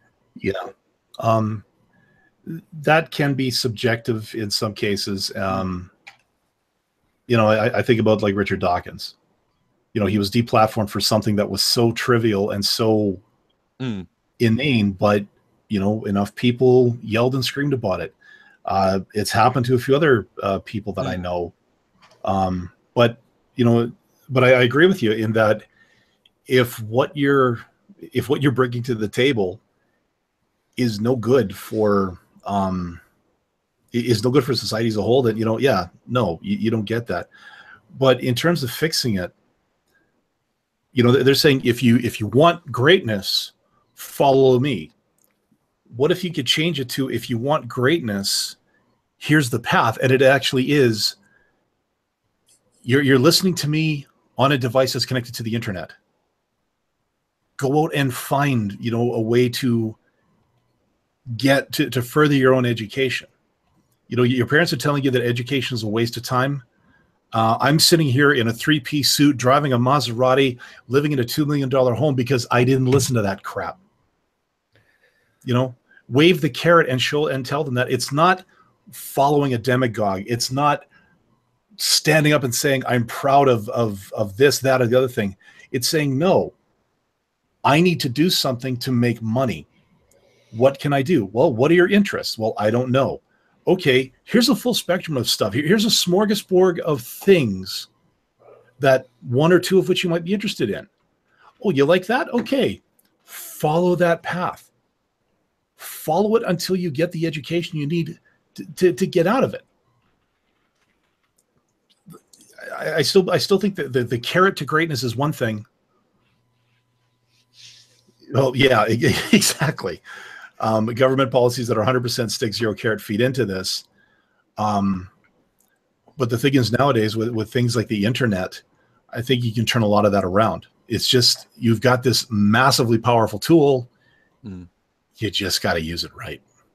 Yeah. It's, I mean, you say that it's what that was a comment I just put in the chat here, and I don't know how much we're seeing it. You're seeing it in the US, but it's an example of the impression that we get of like the US policing on there and the attitude that this office displayed of just beating people up on there, either like physically or metaphorically, and only having a hammer in your toolbox on there. And we're seeing this in the UK, or again, the like the victimization of like the poor, dispossessed, the homeless, the mentally ill, on there by the government, and it's all about these sound bites about being tough on this and that and the other, on sanctions or whatever, and there's very, very little, if anything, about actually helping people, actually providing opportunities that are not tied to all kinds of penalties. And all of this is just driving people into a downward spiral, and making it, even with access to the information, is that as well as information, you need some level of resources to be able to take advantage of there, to maybe travel to have like clothes for a job decent clothes for a job interview, be able to have time to say to go to places to meet people, to network on there, which if you're working like 60 hours a week in a crappy job and then having to take care of a family or whatever, you just don't have like the time, energy to them. If your sort of welfare payments or whatever are being cut because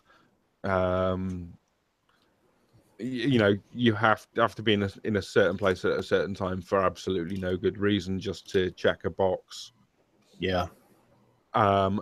Then it takes away people's feelings of agency, of power. It takes away any opportunity. And this is why I think in the US you've had similar things, and it is just driving this downward spiral again. Yeah, Richard, I think I'll get you, and then I'll get Tech, and I'll just wrap us up here then. Well, I don't really have anything. I guess I do have a question for Chris. I know that we have a problem in this country with educators being derided, and that it takes us back to the opening statement that those who can do and those who can't teach. How are educators treated over in the UK? Are they respected, or are they also? I think they're much more respected. Unfortunately, so our current government is pushing faith schools and privately supported schools on there, particularly schools for the involved with the Church of England, which as year on year, decade on decade, has been losing adherence, losing attendance, but still has protected social position and representation in government. And then now the number of people they represent is tiny on there, but as their numbers are going down, they're trying to cement their influence in government, cement funding for faith schools where they can preach their message to kids, on there, the vast majority of whom will have say either no religion or a different religion to that of their school. They coerce parents into attending churches in order to get their kids on the books for the good schools, and it's all a crap, and it's being promoted more. And we're having issues now where some of these supported entities that are involved in the education system are saying that they can't deal with it and don't want to deal with it anymore, and are looking to get out on there, which could lead to much wider problems. We've also got similar problems with like catchment areas and effective segregation in schools on economic grounds and other grounds, because that you have in the US, but I don't think it's anywhere near the same extent. All right, Tech, I guess you get a couple of moments over here. Oh, by the way, Stephanie, I'm sorry, Stephanie was just saying, having been one, educators are not respected. We're not saying whether or not they are, just a matter of relatively, seemingly, compared to over here in the States. That was where we're going. So, Tech, whatever it is that you'd like to close off with before I get it. Richard Dawkins was mentioned, which made me think of Christopher Hitchens. And the two of them, the places they've been, the things they've seen, and the things they've said. It also made me think of my sister, who was an educator for a time, and an experience that she had that kind of floored her a bit. And what really hit her is at one point when she was teaching at a university, and a student came in, sat in her class, seemed to have paid attention, didn't do any of the work. And so when she did the good thing that good teachers do, which is, hey, look, you haven't turned this in. I'm worried about your grade, and do you need help? Here are my hours, and we can get you some assistance if you're having trouble understanding something. Basically her opening up and opening outward. The guy said, I don't have to listen to you. You're a woman. Oops. Yeah. And the guy was not a was not native to America. He was a student from overseas. I won't say where because I cannot accurately remember. My memory is not the greatest in the world. I have made mistakes before. However, it was definitely a country that's not known for putting women on an equal level as men. Let's just leave it at that. Very theocratic government. And then I remembered, Richard Dawkins saying when somebody had asked him, "What if you're wrong?" And he did a video on that. What if you're wrong? What if it's great juju of the sea and so on and so forth. We have a lot of people in this world who are taught that, if you don't learn our religion, then you're nothing. Our religion tells you you're nothing. Our religion says that if you're a woman, you shouldn't be learning. Our religion says that if anything contradicts the religion, ignore it. Now, and this happens in the States, okay? I'm not just picking on other countries. This happens here in the United States of America. We have people here in the States who believe the world to be flat, okay?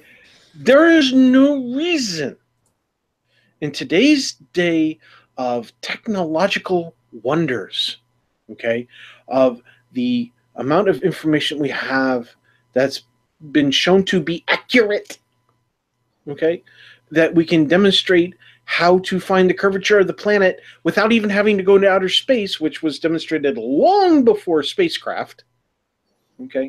Yeah, but they call it the fisheye lens, and then it's checkmate.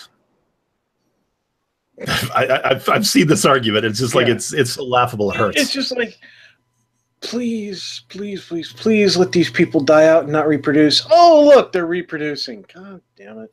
No, I've got an idea. And they're reproducing in force. Yeah. Well, yeah, because they're probably all quiverful too.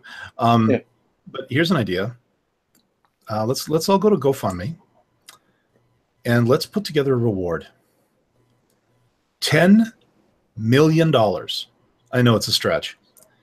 To the first of those flat earthers who will sail to the edge of the world, bring back photographic and video proof that they have been to the edge. And I don't mean like, don't give me this theoretical mathematical crap. Pics or it didn't happen, or as my dear Fred To the Renton Griffin once said, I want video of it all. I have read some statements made by flat earthers that it's not possible to do what you have asked. And why is that? Well, in some cases, it's conspiracy theories of how they are subject to some kind of form of mind wipe, so that they no longer remember what they saw at the edge of the world, and then they were sent back. Then there's how you couldn't go really to the edge of the world because you hit it would get so cold that it would kill you. You wouldn't come back. It goes from bizarre to batshit crazy at an exponential curve. Okay, so let's just stop it there on that one. My favorite is the NASA Game of Thrones style ice wall right the way around the edge that's guarded. Okay. on there to stop people getting to the edge. 2 words. Telephoto lens. If you're worried they're going to blow you out of the water, take a long shot from a long ways away. I got a better idea. Anyway. Short version of it is, if we can get that 10 mil, we'll let them take Brian Blessed along with them. There will never be anyone who'll be able to attack him. Go ahead. All right. Anyway. Fair point. The point is you've got too many groups out there, and by groups I'm bulking religion with adults who don't value education, with so on and so forth, telling our children, and by our I mean the children of the world, that either you don't need to go to school because all you need to learn is in this book, or you don't need to go to school because you're going to be doing what we do here on whatever job we do, coal mining, farming, whatever. I don't care. I'm not trying to insult coal miners. I'm just calling off the first thing that came to my head, okay? Cutting down trees. You take an axe and you hit a tree. Yes, there's a little bit more science to it, but trust me, there's nobody that needs a chemistry degree to cut down a tree. But you get the point, is that they're telling the kids either don't go to school because you're not allowed to, or you don't need it, or our book says what the school says is wrong. And we have this in the States here. We have states in the United States of America where we have legislators, government officials who are trying to enact laws so that they teach creationism side by side with evolution theory. Okay, evolutional theory is the same kind of theory as the theory of gravity. Okay, it's not a layman's version of theory, which would actually be hypothesis. Creationism is not a scientific theory. It's a guess with nothing backing it up except a book made by sheep herders. Okay? Or actually, I don't give them enough credit. People a little bit higher than sheep herders, because most sheep herders didn't know how to read back then or write. I'm sorry, it's science class, not creation or religious study class. It doesn't get that kind of value. And yet we have people in political office, people who have degrees from universities. Parents! Oh, excuse me. Yeah, trying to make it so. The problem is with the children. Educate the children, teach them how to think for themselves. Teach them how to use rationality and logic processes to get through problems. Teach them how to research answers. Teach them how to filter out fact from bupkis. Okay?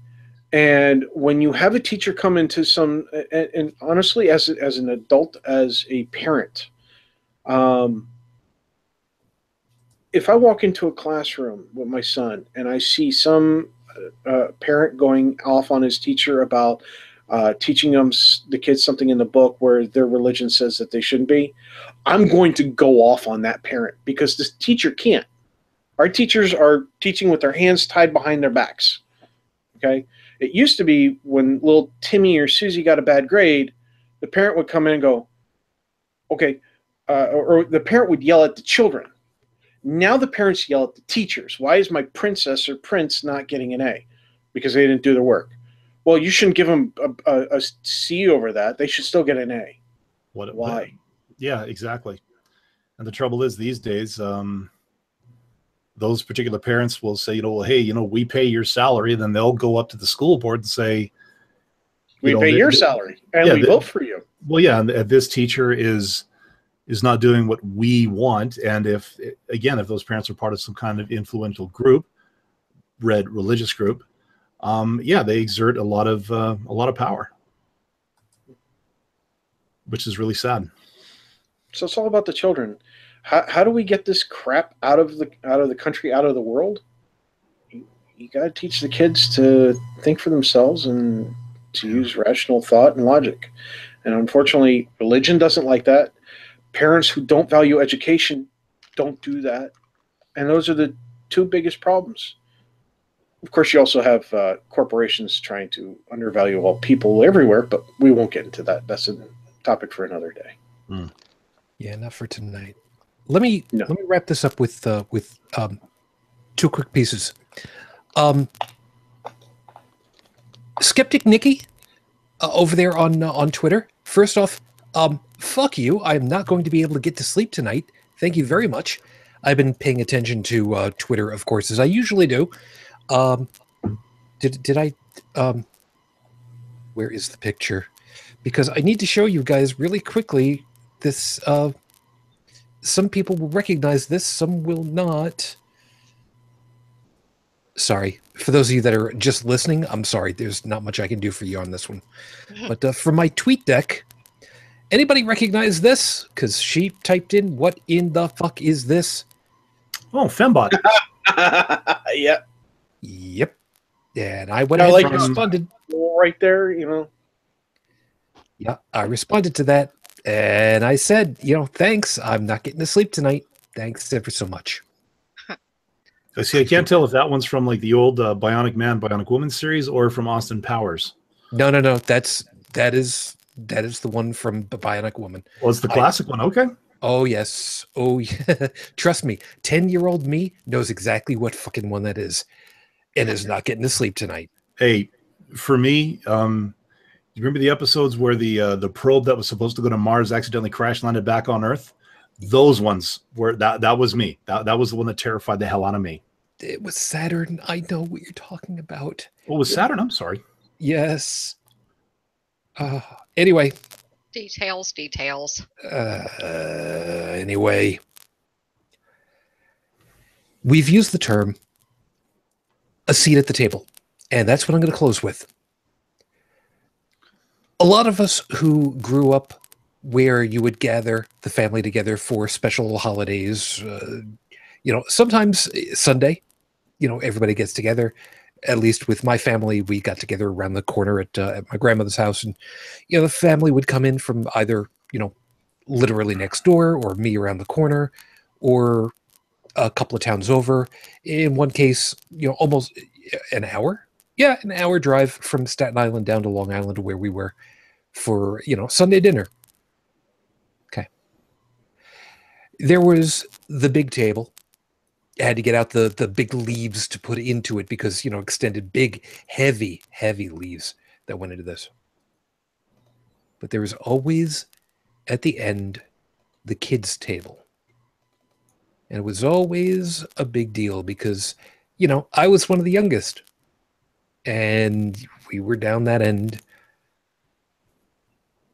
And it was a big deal to almost be big enough to, be part of the big kids table, the adults table. But, there wasn't a lot of room because, it was all taken up already.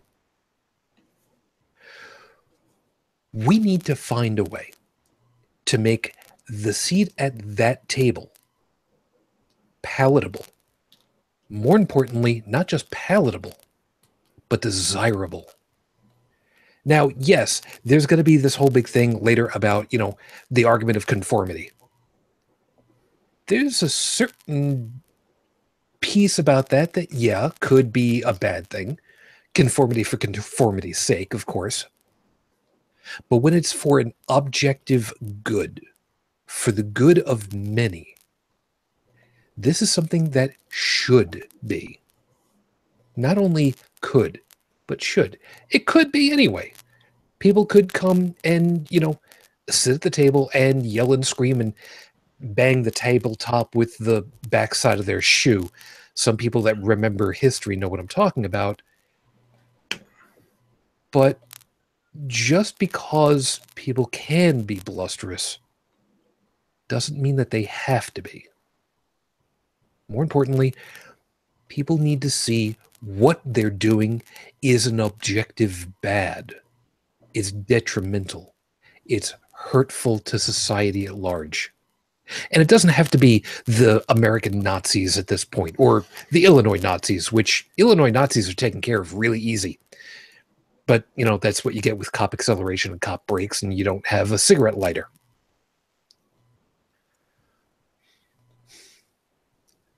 We need to find a way for those that haven't yet been completely turned to the dark side, that there is a place that they could be. If only they would have the curiosity to reach for it. Neil deGrasse Tyson went ahead and said it. We've lost the desire for curiosity. We don't reach out like we used to. Maybe that's not just about science. Maybe that's also about society.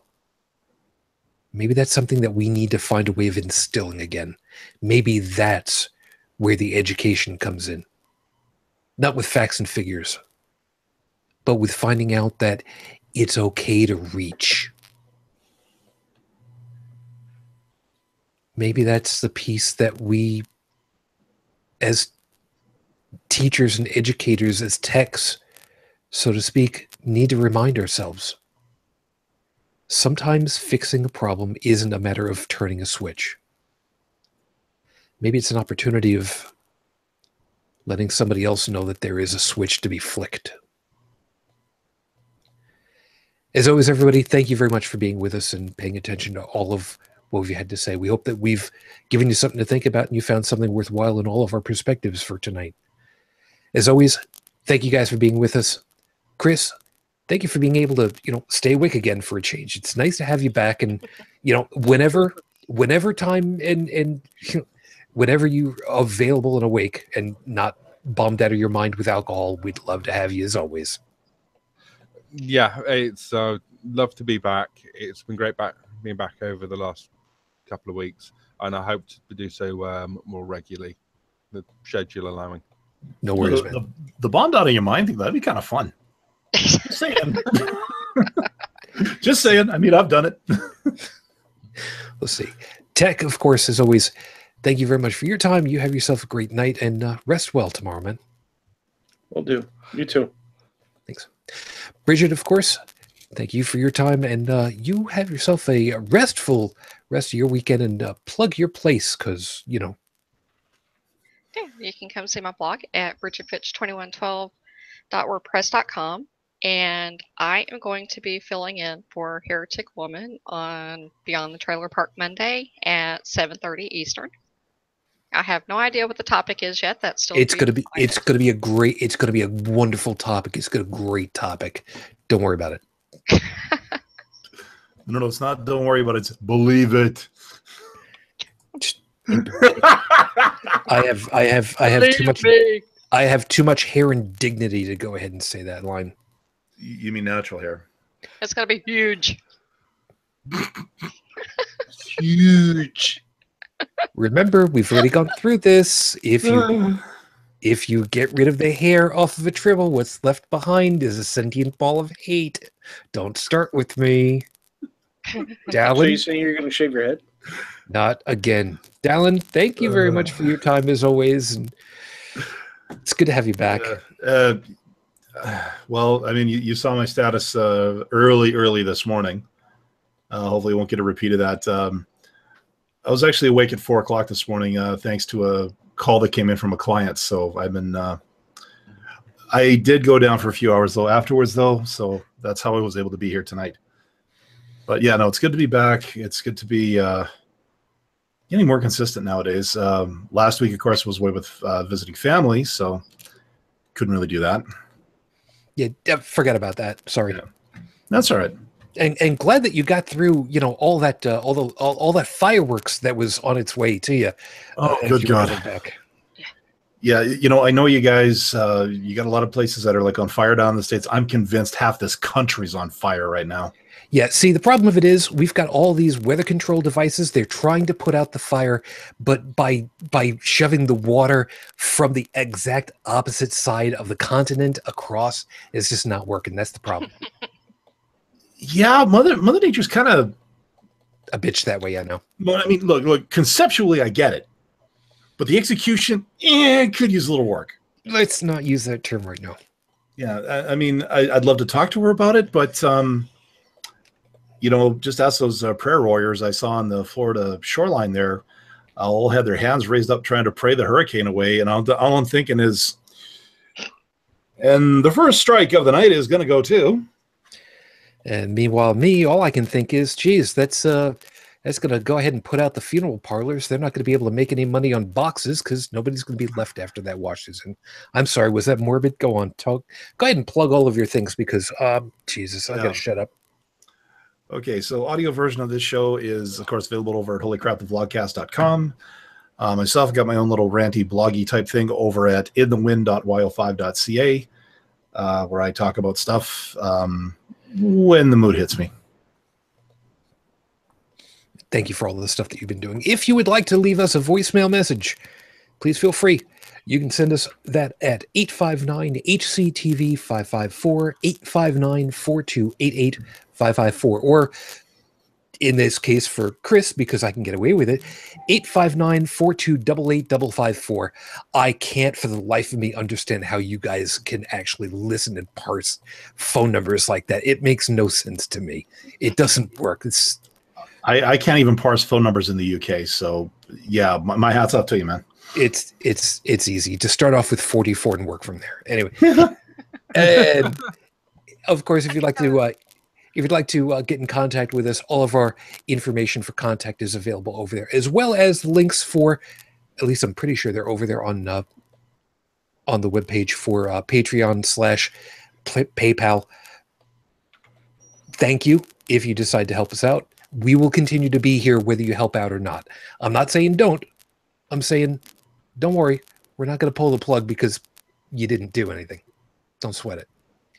On a personal note, I will be restarting my personal DJ sets the middle of next week because, well, you know, it's that time again. Season 10 of being a DJ in Second Life, man. Go fig. Wow. I'm going to keep doing this until I'm the last one left. It worked for George Burns. Wait, no. Yeah. No, it didn't. Well, No, he lived to be quite old, so maybe there's something to that. Well, he did say he was going to be in show business until he was the last one.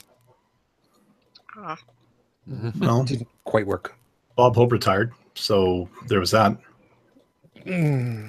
Yeah. Anyway.